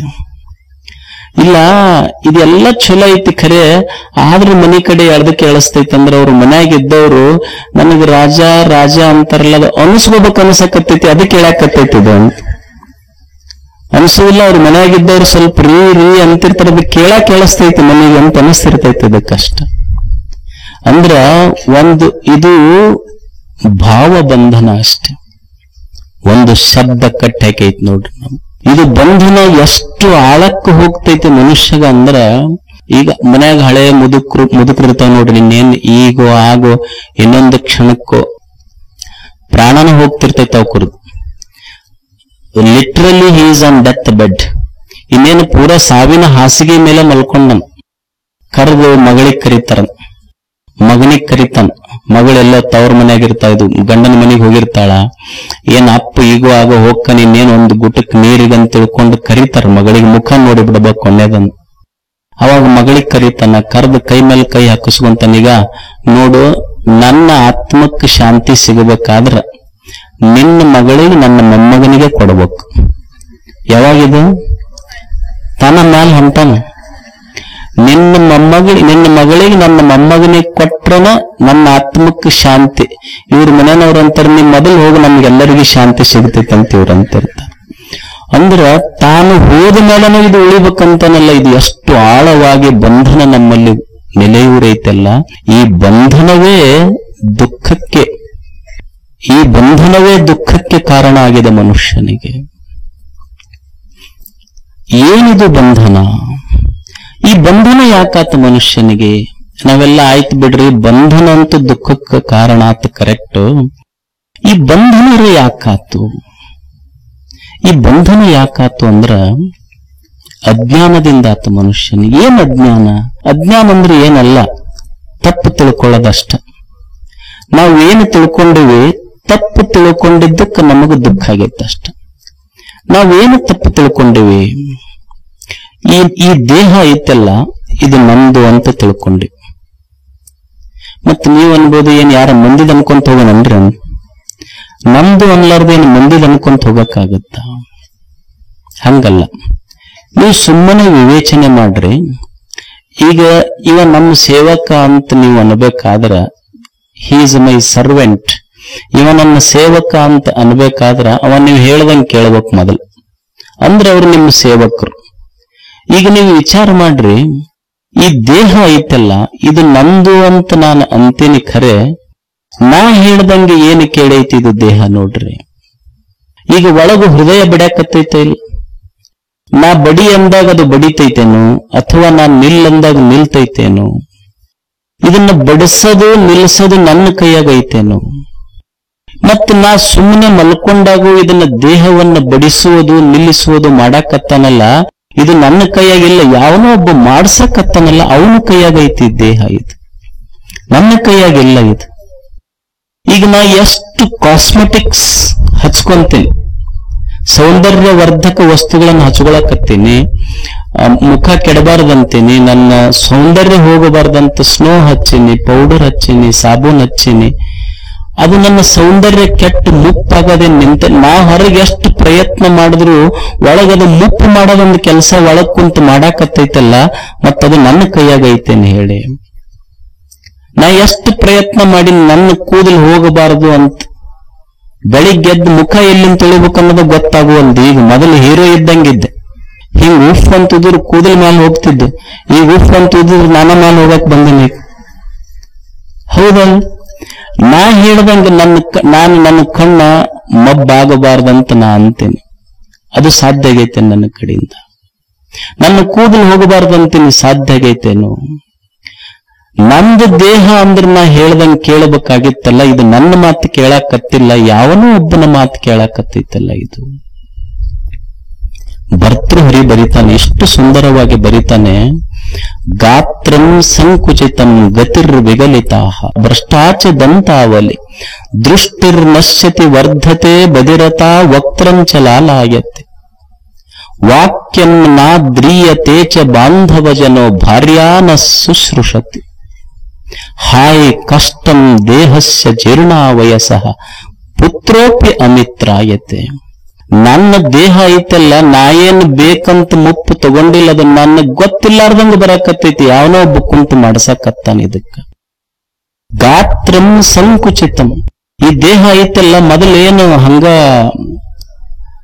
ಹುಡುಗ ನೋಡಿದ್ರೆ ಸಿನಿಮಾ ಹೀರೋ ಇದ್ದಂಗಿದ್ದ, ಈಗ ಮುದುಡಿ ಬಿಟ್ಟೈತೆಲ್ಲ, ಮೈ ತೊಗಲೆಲ್ಲ ಸುಕ್ಕ ಗಟ್ಟೈತಿ. ಗಾತ್ರಂ ಸಂಕುಚಿತಂ, ಮುದುಡಿ ಹೋಗೈತಿ. ಮೊದಲು ಸೊಕ್ಕಿತ್ತು, ಈಗ ಸುಕ್ಕ ಗಟ್ಟೈತಿ ಅಷ್ಟ. ಗತಿರ್ವಿಗಲಿತಾಹ, ಏನು ಓಡಾಡ್ತಿದ್ನಲ್ಲ ಮೊದಲು ಉಸೇನ್ ಬೋಲ್ಟ್, ಜಮೈಕಾದ ಉಸೇನ್ ಬೋಲ್ಟ್ ಇದ್ದಂಗಿದ್ದ, ರನ್ನಿಂಗ್ ರೇಸ್ನಾಗ ಫಸ್ಟ್ ಬರ್ತಿದ್ದ. ಏನು PT ಉಷಾ ಇದ್ದಂಗಿದ್ಲು. ಈಗ ಕಾಲಿಗೊಂದು ಕೋಲು, ನಡ್ಯಾಕ ಬರುವಂತ. ನಿಮ್ಗೆಲ್ಲ ಗೊತ್ತಿರಬೇಕು, ತೇನ್ ಸಿಂಗ್ ಹಿಮಾಲಯ ಹತ್ತಿದ್ನಲ್ಲ, ಹಿಮಾಲಯ ಹತ್ತಿದ ತೇನ್ ಸಿಂಗ್ ಸುಮಾರು 29,032 ಫೀಟ್ ಎತ್ತರದ ಹಿಮಾಲಯ ಹತ್ತಿದ್ದ ತೇನ್ ಸಿಂಗ್. ಯಾವಾಗ? ಯುವಕಿದ್ದಾಗ. ಕೇಳಿರಲಿಲ್ಲ ಇದೆಲ್ಲ ನೀವು ಪುಸ್ತಕದಲ್ಲಿ. Tenzing Himalaya Mount Everest ಹತ್ತಿದ್ನಲ್ಲ 29,032 ಫೀಟ್ ಎತ್ತರದ ಹಿಮಾಲಯ ಹತ್ತಿದ್ದ. ಆಶ್ಚರ್ಯ ಏನು ಅಂದ್ರ, ಒಂದು ದಿವಸ ಮುಪ್ಪಾದ ಮೇಲೆ ಅವನಿಗೊಂದು ಸನ್ಮಾನ ಸಮಾರಂಭಕ್ಕೆ ಮ್ಯಾಲ ಕರ್ಕೊಂಡು ಬಂದ್ರು. ಬರುವಾಗ ದುಃಖ ಆಗಕತ್ತ ಅವನಿಗೆ, ತೇನ್ ಸಿಂಗನಿಗೆ. ಇಬ್ರು ರಟ್ಟೆ ಕೈ ಹಾಕೊಂಡು ಮೆಟ್ಲ ಹತ್ಸಕತ್ತಿದ್ರು. ದುಃಖ ಆತವನಿಗೆ. ತೇನ್ ಸಿಂಗ್ ಕೇಳ್ತಾರ, ಯಾಕೆ ಅಳಾಕತ್ತೀರಿ ನೀವು? ತೇನ್ ಸಿಂಗ್ ಅಂತಾನ, ಒಂದು ಕಾಲಕ್ಕೆ ಯಾವಾಗ ಈ ದೇಹದೊಳಗ ಚೈತನ್ಯ ಇತ್ತು, ಈ ತೇನ್ ಸಿಂಗ್ 30,000 ಫೀಟ್ ಎತ್ತರ ಇರುವಂತ ಮೌಂಟ್ ಎವರೆಸ್ಟ್ ಅನ್ನ ತನ್ನ ಕಾಲ ಕೆಳಗೆ ತಗೊಂಡಿದ್ದ. 30,000 ಫೀಟ್ ಹತ್ತಿದ್ದ. ಈಗ ಮುಪ್ಪಾಗಿ 3 ಮೆಟ್ಟಲು ಹತ್ತಕ್ಕಾಗುವಲ್ದಲ್ಲ. ಇದು ಬದುಕಿನ ವಿಪರ್ಯಾಸ. ಅದಕ್ಕೆ ದುಃಖ ಆಗತ್ತೈತಿ. ಗತಿರ್ ವಿಗಲಿತಾಹ, ನನ್ನ ಹೆಜ್ಜೆ ನನಗ ಸಂಭಾಳಿಸಕ್ಕಾಗುವಲ್ದು. ಭ್ರಷ್ಟಾಚ ದಂತಾವಲಿ, ಹಲ್ಲು ಬಿದ್ದಾವ. ದೃಷ್ಟಿರ್ ನಶ್ಯತಿ, ಯಾವ ಜಗತ್ತು ಬೆಳಕಾಗಿ ಕಂಡಿತ್ತೋ ಅದ ಇವತ್ತು ಕತ್ತಲಾಗಿ ಹೋಗೈತಿ. ದೃಷ್ಟಿರ್ ನಶ್ಯತಿ ವರ್ಧತೆ ಬದಿರತ, ಕಿವಿ ಕಿವುಡಾಗೈತಿ. ಕೇಳುವಂದು ವಯಸ್ಸಾದವರೆಲ್ಲ ಬರ್ತಿರ್ತಾರೆ ನನ್ನ ಹತ್ರ, ಬಂದ್ ಹೇಳ್ತಿರ್ತಾರೆ. ಅವ್ರ ಏನಂತಾರ, ಯಪ್ಪ ಒಟ್ಟ ಕಿವಿ ಕೇಳುವಲ್ಲೂರಿ ನಮಗಂತಿರ್ತಾರೆ. ನಾ ಅಂತೀನಿ ಬಾಯಿ ಚಲೋ ಆಗೈತಿ ನಿಮಗಂತೀನಿ. ಯಾಕಂದ್ರೆ ಮುಪ್ಪಾದ್ಮೇಲೆ ಸ್ವಸ್ಥರು ಮಕ್ಕಳು ಏನ್ರ ಅಂತಿರ್ತಾವ. ಮೊದಲ ಜೋಲಿ ಸಂಭಾಳಿಸೋಲ್ಲ. ಅವ್ರು ಅಂದಿದ್ದೊಂದು ಕೇಳಿತು ಅಂದ್ರೆ ತೆಲಿಗೆ ತಾಪ್ ಮಾಡ್ಕೊಂಡು ಎಲ್ಲಿರ ಅವ್ರು ಏನ್ಯಾಕನ್ನಲ್ಲ, ಮಸ್ತ್ ಉಂಡು ಆರಾಮ್ ಇರ್ಬಿಡೋದು ಅಷ್ಟ. ದೃಷ್ಟಿರ್ ನಶ್ಯತಿ ವರ್ಧತೆ ಬದಿರತ ವಕ್ರಂಚ ಲಾಲಾಯತೆ, ಏನು ಬಾಯಾಗಿಂದ ಲಾಲ ರಸ ಬೀಳಕತ್ತೈತಿ. ವಾಕ್ಯಂ ನಾ ದ್ರೀಯತೆ ಚ ಬಾಂಧವ ಜನ, ಏನು ವಯಸ್ಸಿದ್ದಾಗ ಎಲ್ಲರೂ ಯಪ್ಪ ನಿನ್ನಿಂದಾತ ನಿನ್ನಿಂದ ಮನೆ ನಡೀತ, ನಿನ್ನಿಂದ ನಮ್ಮ ಸಂಸಾರ ತಂತಿದ್ರು. ಈಗ ಯಾರು ಒಬ್ರು ಕೇಳವಲ್ರಿ ನನಗ್. ಹೊಸದಾಗಿ ಮದುವೆ ಆದಾಗ ನೀ ಅಂತಿದ್ದೆ, ಇನ್ನು ರೂ ಅನ್ಲಾರ್ದಾಗ ನೀರು ಬರ್ತಿತ್ತು. ಈಗ ನೀರ್ ಒದ್ರೆ ಸಾಯಕತ್ತೀನಿ, ಒಬ್ರು ನೀರು ಕೊಡೋರಿಲ್ಲ. ಯಾರ ಮಾತು ಕೇಳಿ ಯಾರು ಕೇಳ್ತಾರ? ವಯಸ್ಸಾದ ಮೇಲೆ ಯಾರ ನಿದ್ದೆಂದು ಹೋಗ್ಬಿಟ್ಟಿರ್ತೈತಿ. ಯಾರು ಮಾತು ಕೇಳೋರಿಲ್ಲ. ಹುಡುಗರು ಸಾಲಿಗೆ ಹೋಗಿರ್ತಾವ, ಅವ್ ಹೆಣ್ಮಕ್ಳು ಟಿವಿ ಮುಂದೆ ಕುಂತಿರ್ತಾವ. ಇದಕ್ ನೋಡ್ರಿ ನಿದ್ದೆ ಬರುದಿಲ್ಲ. ಕಟ್ಟಿ ಮೇಲೆ ಕುಂತ ಯಾರು ಬಂದ್ರಿ, ಯಾಕೆ ಹೋದ್ರಿ, ಯಾಕೆ ಬಂದ್ರಿ, ಇದು ಯಾವಾಗ ಹೋಗ್ತೈತಿ ಅಂತಿರ್ತಾರ ಅವ್ರು. ಮ್ಯಾಲ ಹಂಗ ಸುಮ್ಮನೆ ದವಾಖಾನೆ ಕರ್ಕೊಂಡು ಹೋಗ್ತಿರ್ತಾರ ಅಷ್ಟ. ಏನು ಮಜಾ ಅದಲ್ಲ ಇದು. ಭಾರ್ಯ ನ ಶುಶ್ರೂಷತಿ, ವಯಸ್ಸಾದ ಮೇಲೆ ಏನು ಆ ಮುದುಕಿ ಇದು ನೀರು ಕೊಡುವಂತ ಇದು ಅಂತೈತಿ. ಅದು ಮುದುಕಿ ಅಂತೈತಿ, ನನಗ ಮಂಡಿ ನೋವು ಹೇಳಾಕ ಬರುವಲ್ದು, ನೀನ ಎದ್ದು ತಗೊಂತ ಅದು ಅಂತ. ನನಗೊಂದು ಕಪ್ ತೊಂಬ ಬರಾಗ. ಭಾರ್ಯಾನ ಶುಶ್ರೂಷತಿ ಹಾಯ್ ಕಷ್ಟಂ, ಭರ್ತೃರಿ ಅಂತಾನಯಪ್ಪ. ಎಷ್ಟು ಕಷ್ಟ ಇದೆ ಮುಪ್ಪು ಅನ್ನುವುದು. ಹಾಯ್ ಕಷ್ಟಂ ದೇಹಸ್ಯ ಜೀರ್ಣಾವಯಸಃ, ಮುಪ್ಪು ಎಷ್ಟು ಕಷ್ಟ ಐತಿ ಅಂದ್ರ ಪುತ್ರೋಪಿ ಅಮಿತ್ರಾಯತೆ, ಹೊಟ್ಟೆ ಹುಟ್ಟಿದ ಮಕ್ಕಳು ವೈರಿಯಾಗಿ ನಿಂದಿರ್ತಾರಲ್ಲ, ಬಹಳ ಕಷ್ಟ ಇದೆ ಭಗವಂತನೇ. ಇದು ಕಣ್ಣು ಕಾಣೋದಿಲ್ಲ, ಕಣ್ಣು ಕಾಣಂಗಿಲ್ಲ, ಕೈ ನಡಗುತ್ತಾವ, ಕಾಲು ನಡಿಗಿಲ್ಲ. ನನ್ನ ಮಾತೇನ್ರ ಕೇಳೈತೆ ಹೇಳ್ರಿ. ನನಗೆ ಯಾರಿಗೆ ಇಚ್ಛೆ ಐತೆ ಹೇಳಿ ನಾವು ಚಸ್ಮಾ ಹಚ್ಕೊಂಡು ಅಡ್ಡಾಡ್ಬೇಕಂತ? ನಮಗೆ ಮಸ್ತ್ ಕಿವಿ ಕೇಳಬೇಕಂತೀವಿ ಇಲ್ಲ ನಾವು. ನಮ್ಮ ಮಾತು ಕೇಳೈತೇನಿದು ದೇಹ. ನಮ್ಮ ಮಾತು ಕೇಳಿಲ್ಲ ಅಂದ್ರೆ ನಂದು ಅಂತ ಹೆಂಗ ಅನ್ನೋದು ಇದಕ್ಕ. ಎಷ್ಟು ಪ್ರಯತ್ನ ಮಟ್ಟು ಹಿಂಗ್ ಕಿವಿ ಕೊಟ್ಟು ಕೇಳ್ತಿರ್ತೀವಿ, ಕೇಳವನಿ ಕಿವಿ ನಮಗ. ಒಬ್ಬ ವ್ಯಕ್ತಿ ಡಾಕ್ಟರ್ ಹತ್ರ ಹೋದ್ನಂತ. ಡಾಕ್ಟರ್ ಹತ್ರ ಹೋಗಿ ಡಾಕ್ಟರ್ಗೆ ಹೇಳದ್ನಂತ, ಸರ್ ನಮ್ಮ ಮನೆಯವ್ರಿಗೆ ಕಿವಿ ಕೇಳುವಲ್ರಿ, ಏನ್ರಿ ಒಂದ್ ಔಷಧ ಕೊಡ್ರಿ, ಇಲ್ಲ ಮಷಿನ್ ಕೊಡ್ರಿ ಅಂದ. ಅವ ಅಂದ, ಅಲ್ಲೋ ಅವರಿಗೆ ನಾವು ಪರೀಕ್ಷೆ ಮಾಡಬೇಕು, ಪರೀಕ್ಷೆ ಮಾಡಿದ್ರೆ ಎಷ್ಟು ದೂರನಿಂದ ಕಿವಿ ಕೇಳುವುದಿಲ್ಲ ಅನ್ನೋದು ಗೊತ್ತಾದ್ರೆ ಅಷ್ಟು ಕರೆಕ್ಟ್ ಮಿಷನ್ ಕೊಡಬಹುದು ನಾವು, ಅವರಿಗೆ ಕರ್ಕೊಂಬ ಅಂದ. ಅವ ಅಂದ, ಇಲ್ಲ ಸರ್ ಅವ್ರು ಮೊದಲು ನಾವು ಕರೆದ್ರೆ ಬರ್ತಿದ್ರಿ, ಈಗ ಬರವಲ್ರಿ ಅವ್ರು. ಒಂದ್ ಕೆಲಸ ಮಾಡು, ಮನೆಗೆ ಹೋಗು, ಇಷ್ಟು ಡಿಸ್ಟೆನ್ಸ್ ನಿಂದ ಕಿವಿ ಕೇಳೋದಿಲ್ಲ ಅಂತ, ಅವ್ರಿಗೆ ಕಿವಿ ಕೇಳೋದಿಲ್ಲ ಅಂತ ಹೇಳಿದ್ರೆ ಅದ್ರ ಮೇಲೆ ಒಂದು ಮಷಿನ್ ಕೊಡ್ತೀನಿ ನಾನು. ಇಷ್ಟು ಮಾಡ್ಬೋದು ಸರ್ ನಾನು. ಹೋತಿದ್ದು ಪೂರಾ ಅಂಗಳದಾಗ ನಿಂತು ಮುಸ್ರಿ ತಿಕ್ಕಕತ್ತೈತಿ ಹೆಣ್ತಿದ್ದು.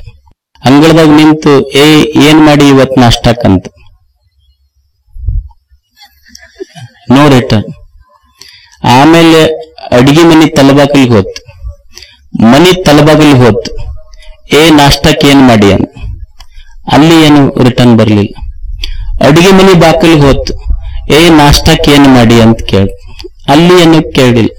ಮುಸ್ರಿ ತಿಕ್ಕತ್ತಿತ್ಲು ಮಗ್ಳು ಹೋಗಿ ನಾಷ್ಟಕ್ಕೆ ಏನ್ ಮಾಡಿ ಅಂತ ಕೇಳ್ದ. ಆ ಮುಸ್ರಿ ಬೊಗಣಿ ತಗೊಂಡ್ಲೆ ತಲೆ ಕೊಟ್ಲೇಟ್ ಒಂದಕ್ಕೆ. ಅಲ್ಲ 3 ಸಲ ಹೇಳಕತ್ತೀನಿ ಉಪ್ಪಿಟ್ಟು ಮಾಡೀನಿ ಉಪ್ಪಿಟ್ಟು ಮಾಡೀನಿ ಉಪ್ಪಿಟ್ಟು ಮಾಡೀನಿ ಅಂತ, ಕಿವಿ ಕೇಳಿಲ್ಲ ಅಂದ್ರೆ ಹೋಗಿ ಮಷಿನರಿ ತಗೋಬಾರ್ದ ಡಾಕ್ಟರ್ ಹತ್ರ ಹೋಗಿ. ಕಿವಿ ಕೇಳಿಲ್ಲ ಅಂದ್ರ ಇದಕ್ಕ ಕೇಳ್ತಿದ್ದಿಲ್ಲ. ಈಗ ಏಟ್ ಬಿದ್ದ ಮೇಲೆ ಅಂದ್ರೆ ಬಂದ್ರೆ ಬರ್ಬೋದು. ಈಗ ಕಿವಿ ಹೋತಲ್ಲ, ಇದು ದೇಹ ಅಷ್ಟ. ನಾ ಹೇಳ್ದಂಗೆ ಏನು ಕಣ್ಣು ಕೇಳೈತ, ಕಿವಿ ಕೇಳೈತ, ಹೃದಯ ಕೇಳೈತಿ, ದೇಹ ನನ್ನ ಮಾತು ಕೇಳಿಲ್ಲ ಅಂದ್ರ ಇದು ನಂದು ಅಂತ ನಾ ಹೆಂಗ ಅನ್ನೋದು ಹೇಳು. ಆದ್ರೂ ಬಲವಾಗಿ ಇದು ನಂದು ಅಂತ ಅಂತೈತೆ ಮನಸ್ಸ. ನಾವೊಂದು ಮನಿ ಕಟ್ಟಿನಿ, ಇದು ನಂದು ನಂದು ನಂದು ಅಂತ ನನ್ನೊಳಗೆ ಸೇರೈತಿ. ಆ ಮನಿ ಕಟ್ಟಿ ಓಪನಿಂಗ್ ಮಾಡಿನಿಲ್ಲ, ರಾಜಯೋಗದಾಗ ಮಾಡೀನಿ ನಾನು. ಮನಿ ಓಪನಿಂಗ್ ಮಾಡಿದ್ದು ರಾಜಯೋಗದಾಗ ಮಾಡೀನಿ.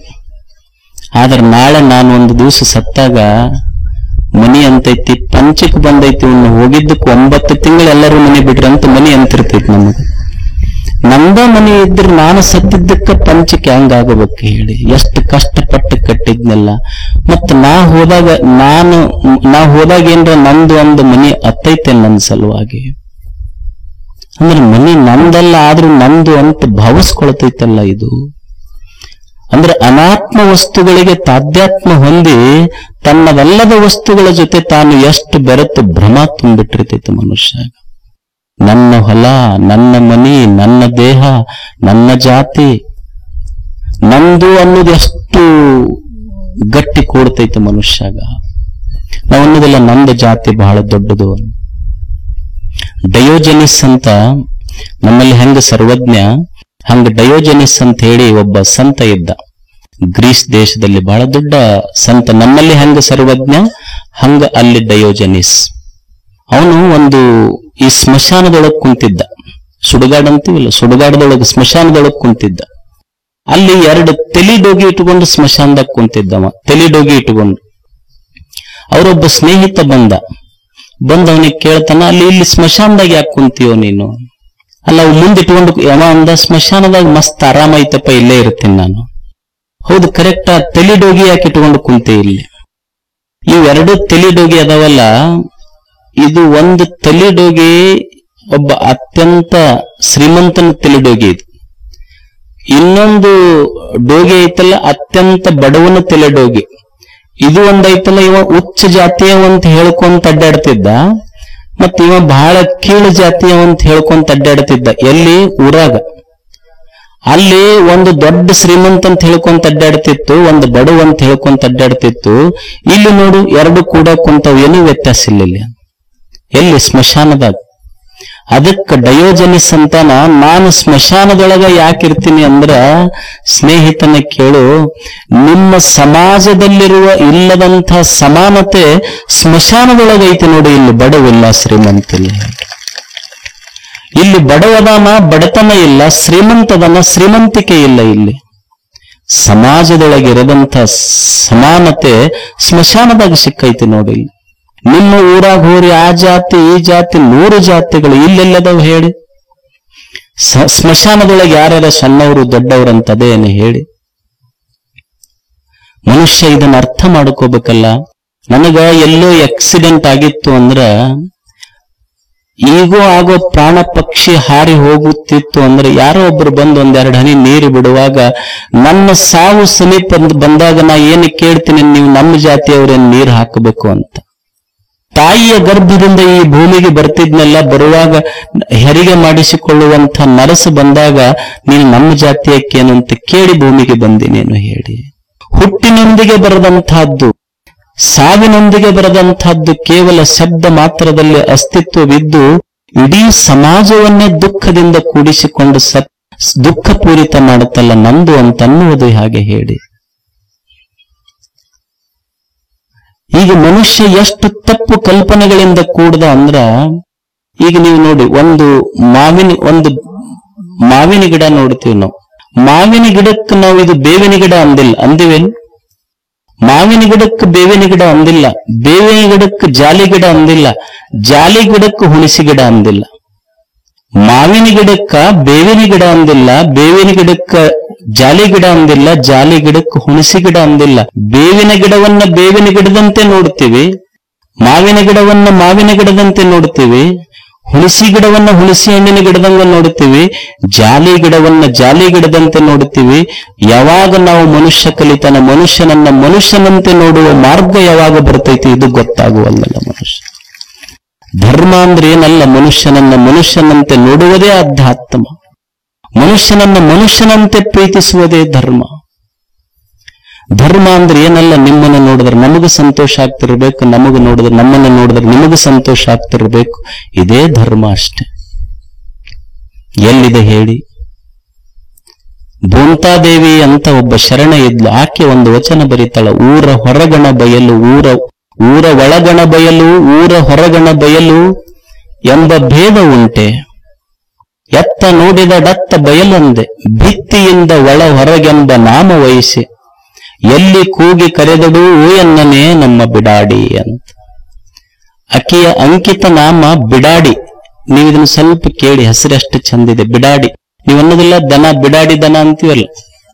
ಬಿಡಾಡಿ ದನ ಅಂದ್ರ ಕಟ್ಟಾಕ ಬರುವುದಿಲ್ಲ, ಕಟ್ಟೆ ಹಾಕುವುದಿಲ್ಲ, ಅವಕ್ಕೆ ಬಿಡಾಡಿ ದನ ಅಂತೀವಿ.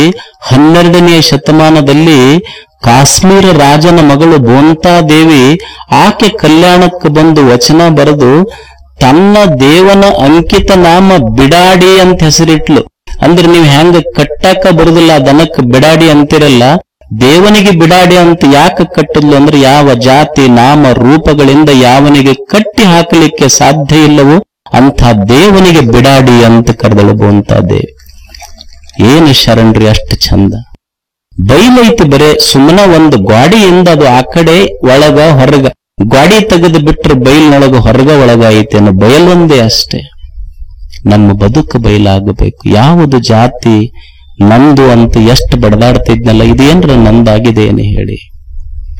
ಎಷ್ಟು ಸಂಪತ್ತು ಗಳಿಸಿದೆ, ಯಾವ ಸಂಪತ್ತು ನನ್ನ ಜೊತೆಗೆ ಬಂದೈತಿ, ನಂದು ಅಂತ ನಾನು ಬಡದಾಡಿನಲ್ಲ, ಅದೇನ್ರ ನಾ ಹೋಗೋದು ಹೊತ್ತೈತೇನು ಹೇಳ್ರಿ. ಒಂದು ಮಾರುತಿ ಗಾಡಿ ಖರೀದಿ ಮಾಡಿದ್ನಿ ಅಂದ್ರ, ಮಾರುತಿ ಗಾಡಿ ಖರೀದಿ ಮಾಡಿದ್ರ ನಾನು ಹೋಗುವಾಗ ನನ್ನ ಜೊತೆಗೆ ಮಾರುದ್ದು ಬರ್ಲಿಲ್ಲ. ಏನು 25 ಲಕ್ಷ ರೂಪಾಯಿ ಲೋನ್ ಮಾಡಿ ಇನೋವಾ ಗಾಡಿ ಖರೀದಿ ಮಾಡಿದ್ರ ನಾ ಹೋಗುವಾಗ ಇನೋವಾ ಇವ ನನಗ್ ಖರೀದಿ ಮಾಡ್ಯಾನ, ಇವ ನನ್ನವ ಅನ್ಲಿಲ್ಲ. ಅದು ಅಷ್ಟ. ಮಾರುತಿ ಮಾರುದ್ದು ಬರ್ಲಿಲ್ಲ, ಇನೋವಾ ನನ್ನವ ಅನ್ಲಿಲ್ಲ. ಯಾವುದು ಬರ್ತದೆ ಹೇಳಿ? ಇದು ನಂದು ಅನ್ನೋದು ಒಳಗೆ ಕುಂತೈತಲ್ಲ, ಇದು ದುಃಖ ಮಾಡೈತೆ ಮನುಷ್ಯ. ಅಲೆಕ್ಸಾಂಡರ್ ಮಹಾರಾಜ ಇದ್ದ, ಜಗತ್ತನ್ನೇ ಗೆದ್ದಿದ್ದ. ಹೋಗುವಾಗ ಅವ ಅಂತಾನೆ, ಹೋಗುವಾಗ ಸಾವಿನ ಹಾಸಿಗೆಯ ಮೇಲೆ ನನ್ನ 2 ಕೈಗಳನ್ನ ಹಿಂಗ ತೋರಿಸ್ರಿ ಜಗತ್ತಿಗೆ. ಜಗತ್ತನ್ನೇ ಗೆದ್ದಂಥ ಅಲೆಕ್ಸಾಂಡರ್ ಮಹಾರಾಜ ಹೋಗುವಾಗ ಖಾಲಿ ಕೈಯಿಂದ ಹೋಗಬೇಕನ್ನೋ ಸತ್ಯ ಜಗತ್ತಿಗೆ ಗೊತ್ತಾಗ್ಲಿ ಅಂತ. I am a poor king of rich kingdom. I am a poor king of rich kingdom. ನಾನು ಶ್ರೀಮಂತ ದೇಶದ ಬಡವ ದೊರೆ ಅಷ್ಟೇ. ಇದು ನಾವೆಷ್ಟು ಪಟ್ಟಿ ಇಡಬಾರ್ದಂತಲ್ಲ, ಇದು ಒಳಗೆ ಕುಂತೈತೆಲ್ಲ ಬಂಧನ ಆಗೈತೆ ಮನುಷ್ಯಗಷ್ಟೇ. ಇದು ನಂದು ನಂದು ಅಂತ ಒಳಗೆ ಸೇರಿದ್ದಕ್ಕ ಇದು ಭಾವ ಭ್ರಮೆ, ಭಾವ ಬಂಧನ ಸೇರಿಬಿಟ್ಟೈತೆ ಮನುಷ್ಯಾಗ ಒಳಗಷ್ಟೆ. ಒಬ್ಬನಿಗೆ ಒಂದು 20 ಲಕ್ಷ ರೂಪಾಯಿ ಲಾಟ್ರಿ ಹತ್ತಂತ. ಲಾಟ್ರಿ ಹತ್ತಾಗ ಅವ್ರ ಮನೆಯವ್ರಂದ್ರು, ಇದು ಅವಾಗ ಇವಾಗ ಆಡ್ತಿತ್ತು, ಇದು ಒಮ್ಮೆ 20 ಲಕ್ಷ ರೂಪಾಯಿ ಲಾಟ್ರಿ ಹತ್ತೈತಿ, ಇದಕ್ಕೆ 20 ಲಕ್ಷ ರೂಪಾಯಿ ಲಾಟ್ರಿ ಒಮ್ಮೆ ಹೇಳೋದು ಕೂಡಲೇ ಎಲ್ರಿ ಹಾರ್ಟ್ ಅಟ್ಯಾಕ್ ಆಗಿದತ್ತು, ಮಠಕ್ಕೆ ಅಜ್ಜರ ಹತ್ರ ಹೋಗೋಣ, ಅವ್ರ ಕಡೆಯಿಂದ ಹೇಳ್ಸನಂದ್ರ ಅವ್ರು ಮಠಕ್ಕೆ ಬಂದ್ರು. ಯಪ್ಪ ನಮ್ಮ ಯಜಮಾನಗ 20 ಲಕ್ಷ ರೂಪಾಯಿ ಲಾಟ್ರಿ ಹತ್ತೈತಿ, ಅದು ಮನ್ಯಾಗ ನಾವೆಲ್ಲಿ ಒಮ್ಮೆ ಹೇಳಿದ್ರೆ ಹಾರ್ಟ್ ಅಟ್ಯಾಕ್ ಆಗಿದತ್ತ, ಅದಕ್ಕೆ ಸ್ವಲ್ಪ ನೀನ ಸಮಾಧಾನದಿಂದ ಹೇಳಪ್ಪ ಅಂದ್ರ. ಅವ್ರ ಅಜ್ಜರ್ ಅಂದ್ರು, ಇದು ಬಿಡು, ನಾವೇನಿಂತ ಬಾಳ ದಿವಸ ಹ್ಯಾಂಡಲ್ ಮಾಡ್ತೀವಿ ಕೇಸ್ ಅಂದ್ರ. ಬಂದ್ ಮಠಕ್ಕೆ. ಯಾಕಪ್ಪ ಅವನಿಗೇನು ಗೊತ್ತಿರ್ಲಿಲ್ಲ, ಯಾಕಪ್ಪ ಆರಾಮದಿಲ್ಲ ಅಂದ್. ಅಪ್ಪ ಆರಾಮದೇನಪ್ಪ, ಎಲ್ಲ ಚಲೋ ನಡೆದೈತಿ. ಮತ್ ಅವಾಗ ಲಾಟ್ರಿ ಆಡ್ತಿದ್ದಿಲ್ಲ, ಏನ್ರ ಆಗೈತನ ಅಂತ. ಏನ್ ಬಿಡಿಯಪ್ಪ, ಹಂಗ ಹೋಗಕತ್ತವ್ ರೊಕ್ಕ ಬರಾವಲ್ಲ ಒಟ್ಟ. ಅಲ್ಲ ಅಕಸ್ಮಾತ್ ನಿನಗೊಂದು 2.5 ಲಕ್ಷ ರೂಪಾಯಿ ಲಾಟ್ರಿ ಹತ್ತಿದ್ರೆ ಏನ್ ಮಾಡ್ತೀನಿ? ಏನಪ್ಪಾ ಅದು ಲಾಟ್ರಿ ಹತ್ತಕ್ಕ ಅಲ್ಲಿ ಇಲ್ಲಿ ಸಾಲ ಆಗ್ಯಾವ, ಅದು ಕೊಟ್ಟು ಮುಟ್ಟಿಸ್ಬಿಡ್ತೇನೆ. ಅಕಸ್ಮಾತ್ 5 ಲಕ್ಷ ರೂಪಾಯಿ ಲಾಟ್ರಿ ಹತ್ತಿದ್ರೆ ಏನ್ ಮಾಡ್ತೇಪ್ಪ? 5 ಲಕ್ಷ ರೂಪಾಯಿ ಲಾಟ್ರಿ ಹತ್ತಿದ್ರಪ್ಪ ಸ್ವಲ್ಪ ಮನಿ ಸೋರಾಕತ್ತೈತಿ, ರಿಪೇರಿ ಮಾಡಿಸ್ತೇನೆ. ಅಲ್ಲ ಅಕಸ್ಮಾತ್ 10 ಲಕ್ಷ ರೂಪಾಯಿ ಲಾಟ್ರಿ ಹತ್ತಿದ್ರೆ ಏನ್ ಮಾಡುತ್ತೆ? ಯಪ್ಪ ಒಂದ್ ಸ್ವಲ್ಪ ಹೊಲ ತಗೊಂಡು ಮಗಳ ಮದುವೆಗೆ ಒಂದಿಷ್ಟು ಇಡ್ತೇನೆ. ಅಲ್ಲ ಅಕಸ್ಮಾತ್ 20 ಲಕ್ಷ ರೂಪಾಯಿ ಲಾಟ್ರಿ ಹತ್ತಿದ್ರೆ ಏನ್ ಮಾಡುತ್ತೆ? ಯಪ್ಪ 20 ಲಕ್ಷ ರೂಪಾಯಿ ಲಾಟ್ರಿ ಹತ್ತಿದ್ರೆ 10 ಲಕ್ಷ ನಿನಗೆ ಮಠಕ್ಕೆ ಕೊಡ್ತೀನಿ ಅಂದಿದ್ದ ಗುರುಗಳಿಗೆ ಹಾರ್ಟ್ ಅಟ್ಯಾಕ್ ಆಗಿತ್ತು.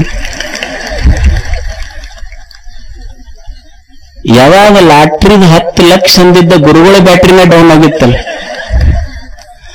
ಅಂದ್ರೆ ದುಡ್ಡು ನಮ್ದು ಅಂತ ಬಂದ ಮೇಲೆ ಪಾಪ ಗುರುಗಳಿಗೆ ಹಿಂಗ ಪರಿಸ್ಥಿತಿ ಆದ ಮೇಲೆ ಉಳಿದವ್ರ ಪ್ರಶ್ನೆ ಎಲ್ಲಿ ಬರ್ತದೆ ಹೇಳಿ? ಅಂದ್ರೆ ನಮ್ದು ಅನ್ನುವ ಭ್ರಮೆ ಒಳಗ ಕುಂತಿದ್ದಕ್ಕ ಎಷ್ಟು ದುಃಖ ಆಗ್ತೈತಿಲ್ಲ ಮನುಷ್ಯ.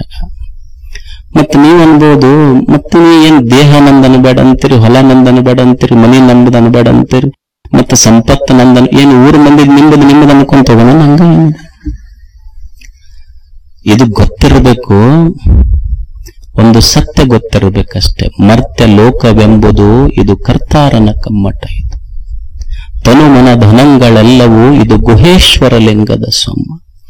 ಹೊರಗ ವ್ಯವಹಾರದೊಳಗೆಲ್ಲ ನಂದ ಇರ್ಬೇಕು, ಹೊರಗ ವ್ಯವಹಾರದಾಗ ನಂದ ಇರ್ಬೇಕು, ಒಳಗ ನಿಂದು ಅಂತಿರ್ಬೇಕಷ್ಟ. ಹೊರಗ ನಮ್ದಿರ್ಬೇಕು, ಹೊರಗ ಎಲ್ಲ ವಸ್ತುಗಳ ಬಳಸ್ತಿರ್ಬೇಕು, ಹೊಲ ಇರ್ಬೇಕು, ಮನಿ ಇರ್ಬೇಕು, ವ್ಯವಹಾರ ಇರ್ಬೇಕು, ರಾಜಕಾರಣ ಇರ್ಬೇಕು, ಹೊರಗೆಲ್ಲ ಇರಬೇಕು. ಹೊರಗ ವಸ್ತುಗಳ ಬಳಕೆ ಇರಬೇಕು, ತಲೆಯೊಳಗ ಇದು ಶಿವ ನಿಂದು ಅನ್ನುವ ಶಿವನ ಬಳಕೆ ಇರಬೇಕು. ಇದು ಅಧ್ಯಾತ್ಮ ಅಷ್ಟೇ. ನಂದು ಹೊರಗ ನಂದಲ್ಲಪ್ಪ, ಒಳಗಿದು ನಿಂದು. ಯಾಕಂದ್ರೆ ನೀನು ಮನಿ ಕಟ್ಸಿನಿ ಅಂತ ನಂದು ಮನಿ ಅಂತ ನಾ ಅಂತೀನಿ ಅಂದ ಮೇಲೆ ಇದು ನಂದ ಮನಿ ಅಂತ ನಾ ಅನ್ಲಿಕ್ಕೆ ಸಾಧ್ಯ ಇಲ್ಲ. ಯಾಕಂದ್ರ ನಾ ಮನಿ ನಾ ಕಟ್ಟಿರಬಹುದು, ಆದ್ರೆ ಕಲ್ಲು ಕೊಟ್ಟಾವ, ನೀರು ಕೊಟ್ಟಾವ. ನೀ ಕಲ್ಲ ನಿರ್ಮಾಣ ಮಾಡಿದ್ದಿಲ್ಲ ಅಂದ್ರೆ, ನೀರ ನಿರ್ಮಾಣ ಮಾಡಿದ್ದಿಲ್ಲ ಅಂದ್ರೆ, ಮಣ್ಣ ನಿರ್ಮಾಣ ಮಾಡಿದ್ದಿಲ್ಲ ಅಂದ್ರೆ ನಾಯನ ಮಣ್ಣು ಮನಿ ಕಟ್ಟುತ್ತಿದ್ದೆ. ನೀ ಕೊಟ್ಟಿದ್ದಕ್ಕ ನಾ ಕಟ್ಟಿನಷ್ಟೆ. ಇದು ನಂದಲ್ಲ ಮನಿ, ಇದು ನಿಂದು ಅಂತ ಸುಮ್ಮನೆ ಮನಿ ಬಿಟ್ಟು ಹೊರಗೆ ಬರುವಾಗ ಮನಿಗೆ ಹೇಳ್ತಿರ್ಬೇಕು, ಹಂಗ ಟಾಟಾ ಬಾಯ್ ಬಾಯ್ ಅಂತ ಹೇಳಿ ಬಂದು ಬಿಡ್ಬೇಕು. ಮತ್ತೆ ಹಿಂಗ ಒಂದ್ ಕೂಡಲೇ ಹೋಗೇ ಬಿಡ್ತಾರಂತಲ್ಲ ನಾ ಹೇಳುದು. ಸುಮ್ಮನೆ ಇದು ವ್ಯವಹಾರಕ್ಕಿರ್ಬೇಕು. ಇದು ನಂದಲ್ಲ ಅಷ್ಟೇ, ಇದು ನಿಂದು ಬೆಳಕು.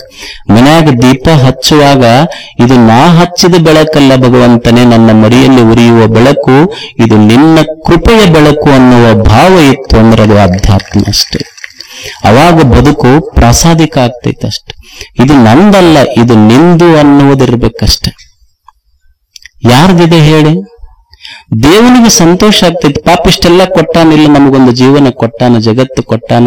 ಇದು ಏನೂ ಇಲ್ಲ, ಕೊಟ್ಟವನಿಗೆ ಉಣ್ಣುವಾಗ ಇದು ನೀ ಕೊಟ್ಟನ್ನಪ್ಪ ಅಂತ ಉಣ್ಣಷ್ಟೆ. ಮನೆಯಾಗ ಇರುವಾಗ ನೆಳ್ಳ ಬಂತು, ಇದು ನೀ ಕೊಟ್ಟ ನೆಳ್ಳಪ್ಪ ಅಂತ ಹೇಳಿ ಬದುಕಷ್ಟೆ. ಇಷ್ಟು ದೇವ್ರ ಕೊಲೆಯಾಗ ಹೋಗ್ಬೇಕು, ದೇವ್ರ ಕೊಲೆಯಾಗ ಹೋಗಿ ಕೈ ಮುಗಿದು ನಮಸ್ಕಾರ ಮಾಡಿ ಅನ್ಬೇಕು, ದೇವ್ರೇ ಇದು ನೀ ಕೊಟ್ಟಿದ್ದಪ್ಪ, ನಿಂದು ಅಂದ್ರೆ ಅವನಿಗೆ ಸಂತೋಷ ಆಗತ್ತೆ ಪಾಪ. ಮತ್ ಪೂಜಾದ ಕೋಲಿ ಬಿಟ್ಟು ಮನ್ಯಾಗ ಬರ್ಬೇಕು. ಅಡಿಗೆ ಮನ್ಯಾಗ ಬಂದು ಪಾಪ ಹೆಣ್ಮಕ್ಳೆಲ್ಲ ಇರ್ತಾರಲ್ಲ, ಮನ್ಯಾಗ ಹೆಂಡತಿಗೆ ಹೇಳ್ಬೇಕು, ನಮ್ಮಿಂದ ಏನ್ ಆಗ್ತೈತಿ, ಇಷ್ಟೆಲ್ಲ ಚಲೋ ನಮ್ ಮನಿ ನಡೆದೈತಿ ಅಂದ್ರೆ ನೀ ಇದ್ದಿದ್ದಕ್ಕಾಗೈತಿ, ಇದು ನಿಂದು ಅಂತ ಅಕ್ಕಿಗೆ ಅನ್ಬೇಕು. ಅಕ್ಕಿಗೆ ಸಂತೋಷ ಆಗತ್ತೆ. ಮನಿ ಬಿಟ್ಟು ಹೊರಗೆ ಬರ್ಬೇಕು, ಸ್ನೇಹಿತರು ಇರ್ತಾರ, ಅವ್ರಿಗೆ ನಮಸ್ಕಾರ ಮಾಡಿ ಕೈ ಮುಗಿದಂತಿರ್ಬೇಕು. ಏನ್ರಿ ನಾ ಅದೇನಂದ್ರೆ ನಿಮ್ಮಿಂದ ಅದೀನಿ ಇವತ್ತು, ನನ್ನ ಕಷ್ಟದೊಳಗ ದುಃಖದೊಳಗ ನೀವು ಅದಿರಿ ಅಂತ ನಂದು ಚಲೋ ಐತಿ, ನೀವ್ ಇದ್ದಿದ್ದಕ್ಕೆ ನಾ ಅದಿನ ಅದಕ್ಕೆ ಇದೆಲ್ಲ ನಿಂಬುದು ಅಂತ ಅವ್ರಿಗೆ ಅನ್ಬೇಕು. ದೇವ್ರ ಕೊಲೆಗೆ ಹೋದಾಗ ದೇವ್ರಿಗೆ ನಿಂದ ಅನ್ಬೇಕು, ಅಡಿಗೆ ಮನ್ಯಾಗ ಬಂದಾಗ ಹೆಣ್ಮಕ್ಳಿಗೆ ಇದು ನಿನ್ನಿಂದ ಅನ್ಬೇಕು, ಹೊರಗೆ ಹೋದ ದೋಸ್ತರಿಗೆ ನಿಂದ ಅನ್ಬೇಕು, ಮತ್ತ ಆ ಈ ಕಡೆ ನೋಡಿ ಯಾರು ಇಲ್ಲಾರ್ದಾಗ ಅಷ್ಟ ಕಣ್ಣು ಮುಚ್ಚಿ ನಂದು ಅನ್ಬೇಕದು, ಅಂದ್ರೆ ಮಜಾ ಇರ್ತೈತಿ. ಮಂದಿ ಹೇಳ್ಕೊಂತ ಹೋಗೋದಲ್ಲಿದು ಯಾರು ಇಲ್ಲಾರ್ದಾಗ ಕಣ್ಣು ಮುಚ್ಚಿ ನಂದು ಅನ್ನೋದು ಅಷ್ಟೆ. ಯಾರ್ದಿದೆ ಹೇಳಿ? ಈಗೊಂದು ಗಡಿಗೆ ಇರ್ತದೆ, ಗಡಿಗೆ ಒಬ್ಬ ಖರೀದಿ ಮಾಡ್ತಾನ. ಖರೀದಿ ಮಾಡಿದಾಗ ಅವನಿಂದ ಇವ ಗಡಿಗೆ ಖರೀದಿ ಮಾಡದ. ಗಡಿಗೆ ಖರೀದಿ ಮಾಡೋದಕ್ಕಿಂತ ಮೊದಲು ಗಡಿಗೆ ಮಾಲಕ್ ಅವ ಆಗಿದ್ದ. ಈಗ ಇವ ಖರೀದಿ ಮಾಡಲ್ಲ, ಇವ ಮಾಲಕ್ ಆದ. ಗಡಿಗೆಗೆ ಕನ್ಫ್ಯೂಷನ್ ಆಯ್ತು. ಅಲ್ಲ, ಇಷ್ಟೊತ್ತನ ಅವ ನನ್ನ ಮಾಲೀಕ್ ಅಂತಿದ್ದ, ಇವ ನನ್ನ ಮಾಲೀಕ್ ಅಂತಾನ. Who is the real owner ಅಂತದ್, ನನ್ನ ಮಾಲೀಕರ ಯಾರು ಅಂತ ಗಡಿಗೆ ಕನ್ಫ್ಯೂಷನ್ ಆಯ್ತು. ಮೊದಲ ಖರೀದಿ ಮಾಡೋದಕ್ಕಿಂತ ಮೊದಲು ಅವ ಮಾಲೀಕ್ ಅಂದಾನ, ಈಗ ಇವ ಮಾಲೀಕ್ ಅನ್ನಕತ್ತಾನ. ನನ್ನ ಮಾಲೀಕರ ಯಾರು? ಅವನು ಇವನು. ಅವಾಗ ಭೂಮಿ ತಾಯಿ ಹೇಳ್ತಂತ, I am the real owner, ನಾನು ನಿನ್ನ ಮಾಲೀಕ. ನಾ ಇರದೆ ಇದ್ರೆ ಗಡಿಗೆ ಹೆಂಗ ತಯಾರಾಗ್ತಿತ್ತು? ಅದಕ್ಕೆ ಇದೆಲ್ಲ ಜಗತ್ತು ತಯಾರಾಗಿ ನಮ್ಮ ಬದುಕು ನಿರ್ಮಾಣ ಆಗಬೇಕಾದ್ರೆ ಅವನು ಕೃಪಾ ಇದ್ದದ್ದಕ್ಕಾಗೈತಷ್ಟ, ಅವ ಇಲ್ಲಾರ್ದಕ್ಕಾಗ್ತಿತ್ತೇನಿದು. ಇದು ನಿನ್ನ ಕೃಪೆ ಅಂತ ಸಾಗುವುದಷ್ಟೇ. ಇಲ್ಲೇನು ಬಂಧನ ಬಿಡಿಸ್ಕೊಳ್ಳೋದಕ್ಕಂತ ತಿಳ್ಕೊಂಡು ಎಲ್ಲಾ ಮನಿ ಗಿನಿ ಬಿಟ್ಟು ಯಾರ ಹೆಸರಿಲ್ಲರ ಮಾಡಿ ಹಿಮಾಲಯಕ್ಕೆ ಹೋಗೋದಲ್ಲ. ಬಂಧನ ಬಿಡಿಸಿಕೊಳ್ಳುವ ಕಲ ಅಂದ್ರ ನ ತೆಗೆದು ನೀ ಹಾಕಿ ಬಿಡೋದಷ್ಟೇ. ನ ಬಂತು ಬಂಧನ, ನೀ ಹಾಕಿ ಬಿಟ್ಟು ಮುಕ್ತ. ಒಂದ್ ಅಕ್ಷರದೊಳಗೆ ಐತ್ ನೋಡಿ ಅಷ್ಟ ಇದು ಬಂಧನ ಮತ್ತು ಮುಕ್ತಿ. ಉಣ್ಣುವಾಗ ನೀ ಕೊಟ್ಟ ಪ್ರಸಾದ, ಕೂಡುವಾಗ ನೀ ಕೊಟ್ಟ ಪ್ರಸಾದ, ಇದು ನಿಂದಪ್ಪ ಅನ್ನುವ ಭಾವ ಇತ್ತು. ಮನುಷ್ಯನ ಹಗುರು ಮಾಡ್ತೈತಷ್ಟೆ. ಇರದೇ ಇದ್ರ ವಜ್ಜಾಗ್ತೈತೆ, ಮನುಷ್ಯಾಗ ನಡೆಯುವುದು ಕಷ್ಟ ಆಗ್ತೈತೆ. ಅದಕ್ಕೆ ಇದು ಕಲಿಯುವುದು. ನಮಗೇನಂದ್ರೆ ನಾವು ಒಂಥರ ಹೆಂಗಾಗಿವಿ ಅಂದ್ರ ಎಲ್ಲ ನಾ ಮಾಡೀನಿ, ನನ್ನಿಂದ ನಡ್ಯಾಕತ್ತೈತಂತ ಬಹಳ ತಲೆಯಾಗ ತಗೊಂಡಿದ್ದಕ್ಕೆ ತಾಪಾಗೈತಿ ನಮಗ್. ಈಗ ಹಳ್ಳ್ಯಾಗ ನೀವು ನೋಡ್ರಿ, ಹಳ್ಳ್ಯಾಗ ಈ ರೈತರು ಬಂಡಿ ಹೊಡ್ಕೊಂಡ್ ಬರ್ತಿರ್ತಾರ. ಹೊಡ್ಕೊಂಡ್ ಅದ್ರ ಬುಡಕೊಂದ್ ನಾಯಿ ಬರ್ತೈತಿ ನೋಡ್ರಿ, ಬಂಡಿ ಬುಡಕ ಬರ್ತಿರ್ತೈತ. ಅದು ಹೆಂಗ್ ಎತ್ತು ಓಡ್ತಿರ್ತಾವ, ಅದ್ರ ಜೊತೆಗೆ ಬಂಡಿ ಬುಡಕ್ ನಾಯಿ ಓಡ್ತಿರ್ತೈತಿ. ಓಡಿ ಓಡಿ ಓಡಿ ಓಡಿ ಕೊನೆಗೆ ಬಂದ್ ಎಲ್ಲಿಗೆ ಬರ್ತೈತಿ? ಮನಿಗ್ ಬರ್ತೈತಿ. ಮನಿಗ್ ಬಂದು ಕುಂತು ಆಕಳ ಕೇಳ್ತದ ನಾಯಿಗೆ, ಅಲ್ಲೋ ದೋಸ್ತ ನಾಯಪ್ಪ, ಎಷ್ಟು ತೇಕಕತ್ತಿ ಇಲ್ಲ ಒಂದ್ ಸಾವನ್ನ. ಜ್ಞಾನ ಐತ ನಿನಗೆ ಒಂದ್ ಸ್ವಲ್ಪ? ಎಷ್ಟು ತೇಕಕತ್ತಿ ಅಂತ ಕೇಳಕತ್ತಿ ಅಲ್ಲ, ಹೊಲದಿಂದ ಬಂಡಿ ಹೊತ್ಕೊಂಡು ಬಂದಿನಿ ನಾನಂತ. ತೇಕಕತ್ತಿತ್ತಲ್ಲ, ಕೇಳ್ತದ ಆಕಳ, ಅಲ್ಲ ಎಷ್ಟು ತೇಕಕತ್ತಿ ಇಲ್ಲ ಯಾಕೆ? ಅಲ್ಲ ಗೊತ್ತಾಗುದಿಲ್ಲ ನಿನಗ್ ಬರಾಗ ಬಂಡಿ ಹೊತ್ಕೊಂಡು ಬಂದಿನಿ ಅಂತ. ನಾಯಿಗ್ ಗೊತ್ತಿಲ್ಲ ಬಂಡಿ ಹೊತ್ತಿದ್ ಎತ್ತಂತ ಮರ್ತ ಬಿಟ್ಟೈತಿದ್. ಅದ್ರ ಬುಡಕ್ ಬಂದು ನಾನಾ ಹೊತ್ತೀನಿ ಅಂತ ತೇಕಕತ್ತೈತಲ್ಲ, ಹಂಗ ಮನಿ ನಾನಾ ಹೊತ್ತೀನಿ ಅಂತ ನಿಮಗನಿಸೈತಿ, ಮಟನ್ ನಾವು ಹೊತ್ತೀವಂತ ನಮಗನಿಸೈತಿ. ನಾವೆಲ್ಲರೂ ಬಂಡಿ ಬಿಡಿಕಿ ನಾಯಿ ಇದ್ದಂಗ ಅಷ್ಟ ಹೊತ್ತವನ ಬೇರೆ ಅದ. ನಾವ್ಯಾರು ಹೊತ್ತಿಲ್ಲ, ಹೊತ್ತು ನಡೆಸ ಒಬ್ಬ ಮ್ಯಾಲದನ್ನ ಅಷ್ಟೇ. ಅದಕ್ಕೆ ಈ ಜಗತ್ತಿಗೆ ಹೆಂಗ ಬರುವುದು ಅಂದ್ರೆ, ಹೆಂಗಿರುವುದು ಅಂದ್ರೆ, ಸುಮ್ಮನ ಯಾತ್ರಿಕನಂತೆ ಬಂದು ಹೋಗಬೇಕು ಈ ಜಗತ್ತಿಗೆ ನಾವು. ಇಲ್ಲಿ ಯಾರು ಯಾತ್ರಿಕನಂತೆ ಅಂದ್ರೆ, ಯಾತ್ರಿಕರು ಹೆಂಗಂದ್ರ ಇಲ್ಲಿ ಖಾಯಂ ಇರಂಗಿಲ್ಲ, ಇಲ್ಲಿಂದ ಏನೂ ಒಯ್ಯುವುದಿಲ್ಲ, ಇರುವಾಗ ಚಂದಿದ್ದು ಹೋಗೋದಷ್ಟೇ. ಮನುಷ್ಯ ಹೆಂಗ ಬದುಕುವುದು ಈ ಜಗತ್ತಿನಲ್ಲಿ ಅಂದ್ರೆ ಯಾತ್ರಿಕನಂತೆ ಬದುಕುವುದು. ಕವಿ ರವೀಂದ್ರನಾಥ್ ಟ್ಯಾಗೋರ್ ಅಂತಾರೆ, ಅಷ್ಟು ಸುಂದರವಾಗಿ ಬರೀತಾರೆ, I have had my invitation to this world's festival, thus my life has been blessed. My part in this fest is to play upon my instrument. I have done all that I could do. ಏನು ಅದ್ಭುತವಾದ ಮಾತು ಬರೀತಾನೆ Ravindra. I have had my invitation to this world's festival. ಭಗವಂತ ನೀನು ಎಷ್ಟು ಕೃಪಾ ಮಾಡಿಯಪ್ಪ ನನ್ನ ಮ್ಯಾಲ. ಈ ಜಗತ್ತೇನಿದೆಯಲ್ಲ ದೇವನೇ, ಇದು ನಿನ್ನ ದಿವ್ಯೋತ್ಸವ. ಇದೊಂದು ಈ ಜಗತ್ತು ಇದೆಯಲ್ಲ, ಇದು ನಿನ್ನ ಜಾತ್ರೆ, ಇದು ನಿನ್ನ ಉತ್ಸವ ನಡೆದಿದೆ ಭಗವಂತನೇ. ಇಲ್ಲಿ ಈ ಜಗತ್ತು ನಿನ್ನ ಜಾತ್ರೋತ್ಸವ ನಡೆದೈತಿಲ್ಲ. ಈಗ ನಮ್ಮ ಜಾತ್ರೆ ಮಾಡ್ತೀವಿ, ಜಾತ್ರೆ ಮಾಡಿದಾಗ ಲೈಟ್ ಹಚ್ಚಿರ್ತೀವಿ, ದಾಸೋಹ ನಡೆದಿರ್ತೈತಿ, ಕಲಾವಿದರು ಬಂದಿರ್ತಾರ. ಕವಿ ಅಂತಾನ, ದೇವನೇ ಇದು ಮನುಷ್ಯರು ನಡೆಸುವ ಜಾತ್ರೆ ಇಲ್ಲ, ಈ ಜಗತ್ತೇ ಒಂದು ಉತ್ಸವ. ದೇವ ಇದು ನಿನ್ನ ಉತ್ಸವ. ಇದು ದೇವರೇ ನಿನ್ನ ಉತ್ಸವ ಈ ಜಗತ್ತಂದ್ರ. ನಮ್ಮ ಜಾತ್ರೆಯೊಳಗೆ ಲೈಟ್ ಹಚ್ಚಿವಿ ಆರ್ತವ, ನಿನ್ನ ಜಾತ್ರೆಗೆ ನೀ ಲೈಟ್ ಹಚ್ಚಿ ಸೂರ್ಯ ಚಂದ್ರ ತಾರೆಗಳಂತ ಆರದ ದೀಪಗಳಿಂದ ನಿನ್ನ ಜಾತ್ರೆ ನಡೆದಿದೆ ದೇವನೇ. ನಮ್ಮ ಏನು ಆರುವ ದೀಪಗಳು. ನಮ್ಮ ಜಾತ್ರೆಯಾಗ 1,00,000 ಮಂದಿ ಉಣಿಸಿವಿ, 2,00,000 ಮಂದಿ ಉಣಿಸಿ ನಿತ್ಯ ದಾಸೋಹಿ ಅಂತ ನಾವು ಹೆಸರು ಪಡ್ಕೊಂತೀವಿ. ರಾತ್ರಿ ಹೋದ್ರೆ ಅನ್ನ ಸಿಗುದಿಲ್ಲ ನಮ್ಮ ದಾಸೋಹದೊಳಗ. ಕೋಟಿ ಕೋಟಿ ವರ್ಷಗಳಿಂದ ಸಕಲ ಜೀವ ರಾಶಿಗಳಿಗೂ ಉಪವಾಸ ಬೀಳಲಾರ್ದಂಗ ದಾಸೋಹ ನಡೆಸಿಯಲ್ಲ, ನಮ್ಮದಲ್ಲ, ನೀನು ನಿತ್ಯ ದಾಸೋಹಿ ಭಗವಂತನ, ಇದು ನಿನ್ನ ಜಾತ್ರೆ. ನೀ ಏನು ಮಾಡಿ ಅಂದ್ರ I have had my invitation, it is an invitation. ದೇವರೇ ನಿನ್ನ ಜಾತ್ರೆ ನೋಡಕ್ ನನಗೊಂದು ಆಮಂತ್ರಣ ಕೊಟ್ಟಿ.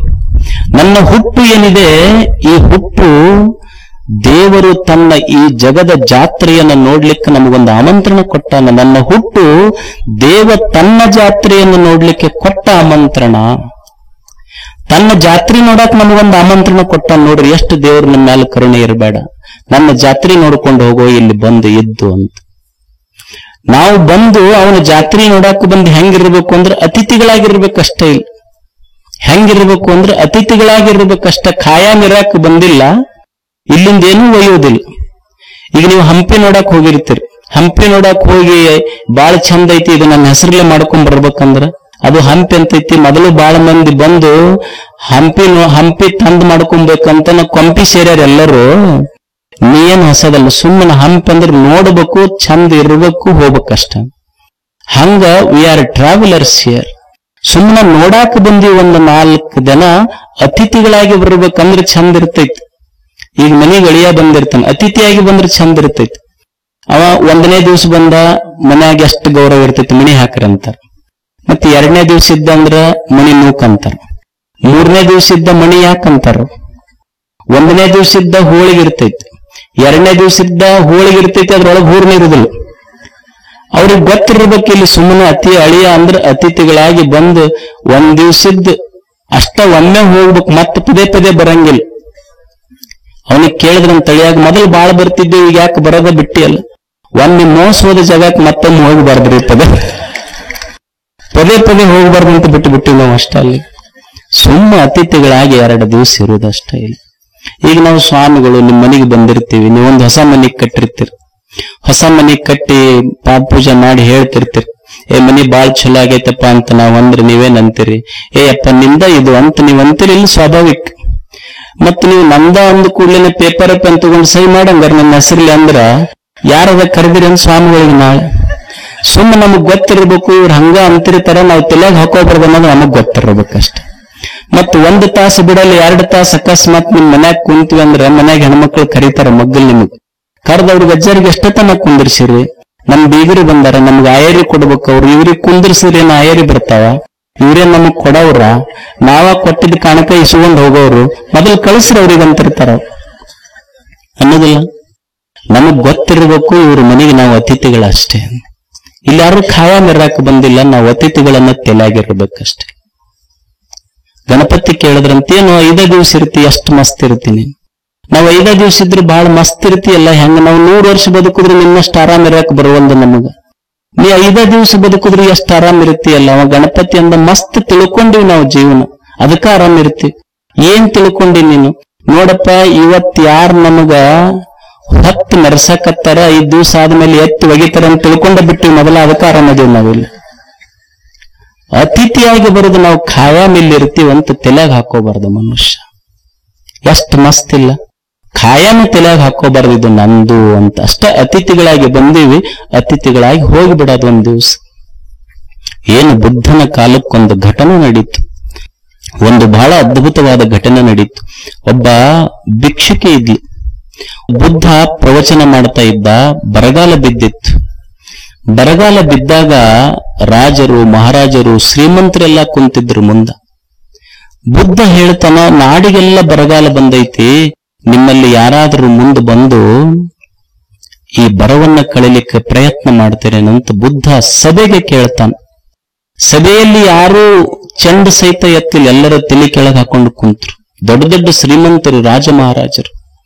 ಒಂದು 10 ವರ್ಷದ ಸಣ್ಣ ಮಗು ಬಾಲಕಿ ಕುಂತಿತ್ತು, ತಂದಿಲ್ಲ, ತಾಯಿಲ್ಲ, ಮೈ ಮೇಲೆ ಹರಿದ ಬಟ್ಟೆ, ಕೈಯೊಳಗೊಂದು ಭಿಕ್ಷಾಪಾತ್ರೆ ಹಿಡಿದುಕೊಂಡು ಬಂದ 10 ವರ್ಷದ ಮಗು ಬುದ್ಧನ ಹತ್ತಿರ ಬಂದಂತಾಳ, ಬುದ್ಧದೇವ, ನಾನು ಈ ನಾಡಿನ ಬರವನ್ನ ಕಳೀತೀನಿ. ಬುದ್ಧನಿಗೆ ಆಶ್ಚರ್ಯ ಆಯ್ತು. ಅಲ್ಲ, ರಾಜ ಮಹಾರಾಜರು ಸುಮ್ಮನೆ ಕುಂತಾರ, ಶ್ರೀಮಂತರು ಸುಮ್ಮನೆ ಮುಂದೆ ಕುಂತಾರ. ನಿನಗ ತಂದಿಲ್ಲ, ತಾಯಿ ಇಲ್ಲ, 10 ವರ್ಷದ ಭಿಕ್ಷುಕಿ ನೀನು.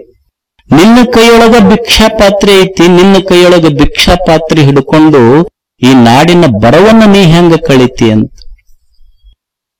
ಅವಾಗ ಬುದ್ಧ ಆ ಮಗುವಿಗಂತಾನ, ನಿನ್ನ ಕೈಯೊಳಗ ಒಂದು ಸಣ್ಣ ಭಿಕ್ಷಾ ಪಾತ್ರೆ ಐತಿ, ಈ ಭಿಕ್ಷಾ ಪಾತ್ರೆ ಹಿಡ್ಕೊಂಡು ನೀ ಹಂಗ ಈ ನಾಡಿನ ಬರಗಾಲವನ್ನ ಕಳಿತೀನಿ, ಜನರಿಗೆ ಅನ್ನ ಹೆಂಗ ಕೊಡ್ತೀನಿ ನೀನು. ಅವಾಗ ಭಿಕ್ಷುಕಿ ಅಂತಾಳ, ಬುದ್ಧದೇವ, ನಾನು ಭಿಕ್ಷುಕಿ ಇರಬಹುದು, ನನ್ನ ಕೈಯೊಳಗೆ ಹಿಡಿದ ಭಿಕ್ಷಾ ಪಾತ್ರೆ ಸಣ್ಣದಿರಬಹುದು. ನಾನು ಭಿಕ್ಷುಕಿ ಇರಬಹುದು, ನನ್ನ ಕೈಯೊಳಗಿರುವ ಹಿಡಿದಿರುವ ಭಿಕ್ಷಾ ಪಾತ್ರೆ ಸಣ್ಣದೈತಿ, ಆದರೆ ಬರ ಬಿದ್ದ ಜನರಿಗೂ ಉಳಿಸಬೇಕೆನ್ನುವ ನನ್ನ ಹೃದಯದ ಪಾತ್ರೆ ಬಹಳ ದೊಡ್ಡದೈತಿ, ಅದಕ್ಕೆ ಬಂದೇನೆ ನಾನು. ಕೈಯೊಳಗೆ ಹಿಡಿದ ಭಿಕ್ಷಾ ಪಾತ್ರೆ ಪ್ರಶ್ನೆ ಇಲ್ಲ, ಹೃದಯದೊಳಗೆ ಭಿಕ್ಷಾ ಪಾತ್ರೆ ಇರಬಾರ್ದು, ಅದು ಮುಖ್ಯ ಅಂತ. ಬಂದು ಬುದ್ಧನ ಹತ್ತಿರ ಬರ್ತಾಳ ಮಗು, ಬಂದು ತನ್ನ ಭಿಕ್ಷಾ ಪಾತ್ರೆ ಬುದ್ಧನ ಮುಂದಿಡ್ತಾಳ. ಬುದ್ಧನ ಭಿಕ್ಷಾ ಪಾತ್ರೆ ತನ್ನ ಕೈಯೊಳಗೆ ತಗೊಂತಾಳ. ಬುದ್ಧ ಕೇಳ್ತಾನ, ಯಾಕೆ ಹೀಗೆ ಅಂತ. ಅವಾಗ ಮಗು ಹೇಳ್ತೈತಿ, ನೋಡು ಬುದ್ಧ, ನನ್ನ ಕೈಯೊಳಗೆ ಹಿಡಿದಿರುವ ಪಾತ್ರೆ ಐತಲ್ಲ, ಇದು ಅನ್ನದ ಪಾತ್ರೆ, ಇದು ಅನ್ನ ಬೇಡುವ ಪಾತ್ರೆ. ಇದು ನನ್ನ ಪಾತ್ರೆ ನಿನ್ನ ಮುಂದಿಟ್ಟು ನಿನ್ನ ಪಾತ್ರೆ ನಾ ಯಾಕೆ ತಗೊಂಡಿನಿ ಅಂದ್ರ, ನನ್ನದು ಅನ್ನ ಬೇಡುವ ಪಾತ್ರೆ, ನನ್ನ ಪಾತ್ರೆ ಭಿಕ್ಷಾ ಪಾತ್ರೆ ಐತಲ್ಲ, ಅನ್ನದ ಬೆನ್ನ ಹತ್ತಿ ಹೋಗ್ತೈತಿ. ನಿನ್ನ ಕೈಯೊಳಗಿನ ಭಿಕ್ಷಾ ಪಾತ್ರೆ ನಾ ಹಿಡ್ಕೊಂಡಿನಲ್ಲ, ಅನ್ನವೇ ಓಡಿ ಬರ್ತೈತಿ ಇದ್ರೊಳಗೆ ಬೀಳಬೇಕಂತ. ಇದು ವ್ಯತ್ಯಾಸ ಬುದ್ಧದೇವ. ಒಬ್ಬ ಭಿಕ್ಷುಕನ ಪಾತ್ರೆಗೂ ಒಬ್ಬ ಭಿಕ್ಷುವಿನ ಪಾತ್ರೆಗೂ ವ್ಯತ್ಯಾಸ ಐತಿ. ಭಿಕ್ಷು ಅಂದ್ರೆ ಸನ್ಯಾಸಿ ಅಂತ ಅರ್ಥ. ಒಬ್ಬ ಭಿಕ್ಷುಕನ ಪಾತ್ರೆಗೂ ಒಬ್ಬ ಭಿಕ್ಷುವಿನ ಪಾತ್ರೆಗೂ ವ್ಯತ್ಯಾಸ ಐತಿ ಭಗವಂತನೇ. ಹೇಳು ದೇವ, ಹುಡುಗಿ ಬರ್ತೈತಿ, ಎತ್ತಿ ತಗೊಂಡು ಬಂದ್ರ ಎಷ್ಟು ಉಳಿದಿತ್ತು ಅಂದ್ರೆ ಬುದ್ಧನಿಗೆ ಹೇಳ್ತಾಳ ಮಗು ಹೋಗಿ, ಬುದ್ಧನೇ ಎಷ್ಟು ಉಳಿದೈತಿ ಅಂದ್ರ ಬಂದೈತಿ ಅಂದ್ರೆ ಉಣ್ಣವ್ರ ಕಡಿಮೆ ಬಿದ್ದಾರೋಡು ಅಷ್ಟು ಬಂದೈತಿ ಅಂತ ಹೇಳ್ತು ಮಗು ಹೋಗಿ. ತನ್ನ ಭಿಕ್ಷಾ ಪಾತ್ರೆ, ಬುದ್ಧನ ಭಿಕ್ಷಾ ಪಾತ್ರೆ ಇತ್ತಲ್ಲ, ತಗೊಂಡು ಬುದ್ಧನ ಮುಂದಿಟ್ಟು ಮತ್ತೆ ತನ್ನ ಭಿಕ್ಷಾ ಪಾತ್ರೆ ತಗೊಂಡು, ಈಗ ನಿನ್ನ ಭಿಕ್ಷಾ ಪಾತ್ರೆ ನಿನಗ, ನನ್ನ ಭಿಕ್ಷಾ ಪಾತ್ರೆ ನನಗ ಅಂತ ತಗೊಂಡು ಬರ್ತೈತಿ ಮಗು. ಹೋಗುವಾಗ ಬುದ್ಧ ಕೇಳ್ತಾನ, ಅಲ್ಲ ಇನ್ನೊಂದು ಸಣ್ಣ ಮಗು ಈ ನಾಡಿಗೆಲ್ಲ ಬದುಕಿಸಿದೆಲ್ಲ ಸಣ್ಣ ಭಿಕ್ಷಾ ಪಾತ್ರೆ ತಗೊಂಡು ಅಂತ ಕೇಳ್ತಾನ. ಬುದ್ಧ ಅಂತಾನ, ಮಗು ಅಂತೈತಿ, ಬುದ್ಧ ದೇವನೇ, ನನ್ನ ಭಿಕ್ಷಾ ಪಾತ್ರೆಗೂ ನಿನ್ನ ಭಿಕ್ಷಾ ಪಾತ್ರೆಗೂ ವ್ಯತ್ಯಾಸ ಐತಿ ದೇವನೇ. ನನ್ನದು ಅನ್ನದ ಭಿಕ್ಷಾ ಪಾತ್ರೆ, ನಂದು ಬರೇ ಒಂದ ಹೊಟ್ಟೆ ತುಂಬಿಸ್ತೈತಿ ದೇವನೇ. ನಿನ್ನದು ಭಿಕ್ಷುವಿನ ಭಿಕ್ಷಾ ಪಾತ್ರೆ, ನನ್ನದು ಅನ್ನದ ಭಿಕ್ಷಾ ಪಾತ್ರೆ ಒಬ್ಬನ ಹೊಟ್ಟೆ ತುಂಬಿಸ್ತದೆ. ಬುದ್ಧ, ನಿನ್ನದು ಅರಿವಿನ ಭಿಕ್ಷಾ ಪಾತ್ರೆ, ಲಕ್ಷ ಮಂದಿಯ ತಲೆ ಹೊಟ್ಟೆ ಎರಡನ್ನು ತುಂಬಿಸುವ ಪಾತ್ರೆ ಇದು. ನಿನ್ನ ಪಾತ್ರೆ ನಿನಗಿರ್ಲಿ, ನನ್ನ ಪಾತ್ರೆ ನನಗಿರ್ಲಿ. ಎಷ್ಟು ನಿರಾಭಾರಿ ಜೀವನ. ಭಿಕ್ಷುಕಿಯ ಹೊಟ್ಟೆ ತುಂಬಿತ್ತು, ಭಿಕ್ಷುಕಿಯ ಭಿಕ್ಷಾ ಪಾತ್ರೆ ತುಂಬಿತ್ತು.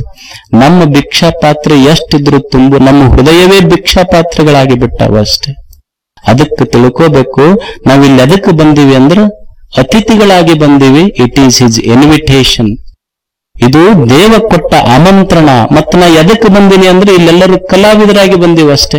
ನಾನು ಸನ್ಯಾಸಿ, ನಾನು ಒಬ್ಬ ಕಲಾವಿದ. ಒಬ್ಬ ರಾಜಕಾರಣಿ, ಅವನೊಬ್ಬ ಕಲಾವಿದ. ಒಬ್ಬ ಸರ್ಕಾರಿ ನೌಕರ, ಅವನೊಬ್ಬ ಕಲಾವಿದ. ಒಬ್ಬ ರೈತ, ಅವನದೊಂದು ಕಲಾವಿದ. ಒಬ್ಬ ಗೃಹಿಣಿ, ಆಕೆ ಒಬ್ಬ ಕಲಾವಿದೆ. ನಮ್ಮ ಹಾಡ ನಾವು ಸರಿ ಹಾಡ ಹೋಗ್ಬೇಕಿಲ್ಲಿ. ದೇವರು ಜಾತ್ರೆಗೆ ಆಮಂತ್ರಣ ಕೊಟ್ಟನಲ್ಲ, ನಮಗೆ ಕಲೆಗಾರರಾಗಿ ಬಂದೀವಿ, ಹಾಡುಗಾರರಾಗಿ ಬಂದೀವಿ. ಇಲ್ಲಿ ನೀವು ನೋಡ್ರಿ, ಜಾತ್ರೆಗ ಕಲಾವಿದರನ್ನ ಕರೆಸಿರ್ತಾರಿಲ್ಲ, ಜಾತ್ರೆಗೆ ಹಾಡೋರ್ನ ಕರೆಸಿರ್ತಾರೆ. ಚಲೋ ಹಾಡಿದ್ರಂದ್ರ ಮುಂದಿನ ಜಾತ್ರೆಗೆ ಆಮಂತ್ರಣ, ಮತ್ತ ಹಾಡು ಕೆಡಿಸಿದ್ರಂದ್ರೆ ಇದೇ ಕೊನೆ ಜಾತ್ರೆ ಅಂತ ತಿಳ್ಕೋಬೇಕಷ್ಟ. ನಮ್ಮ ಹಾಡ ನಾವು ಸರಿ ಹಾಡಿದ್ವಿ, ಮುಂದಿನ ಆಮಂತ್ರಣ, ಮುಂದಿನ ಜಾತ್ರೆಗೆ ಬರಾಕ ದೇವರ ಆಮಂತ್ರಣ ಕೊಡ್ತಾನ. ನಮ್ಮ ಜೀವನವೆಂಬ ಹಾಡು ಕೆಟ್ಟಿತು ಅಂದ್ರೆ ನಾವ ತಿಳ್ಕೊಂಡು ಬಿಡ್ಬೇಕು, ಇದು ಇಟ್ ಈಸ್ ಮೈ ಲಾಸ್ಟ್ ಜಾತ್ರೆ, ಇದು ಕೊನೆ ಜಾತ್ರೆ ಅಂತ ತಿಳ್ಕೊಂಡು ಹೋಗ್ಬಿಡೋದಷ್ಟೇ ಮನುಷ್ಯ.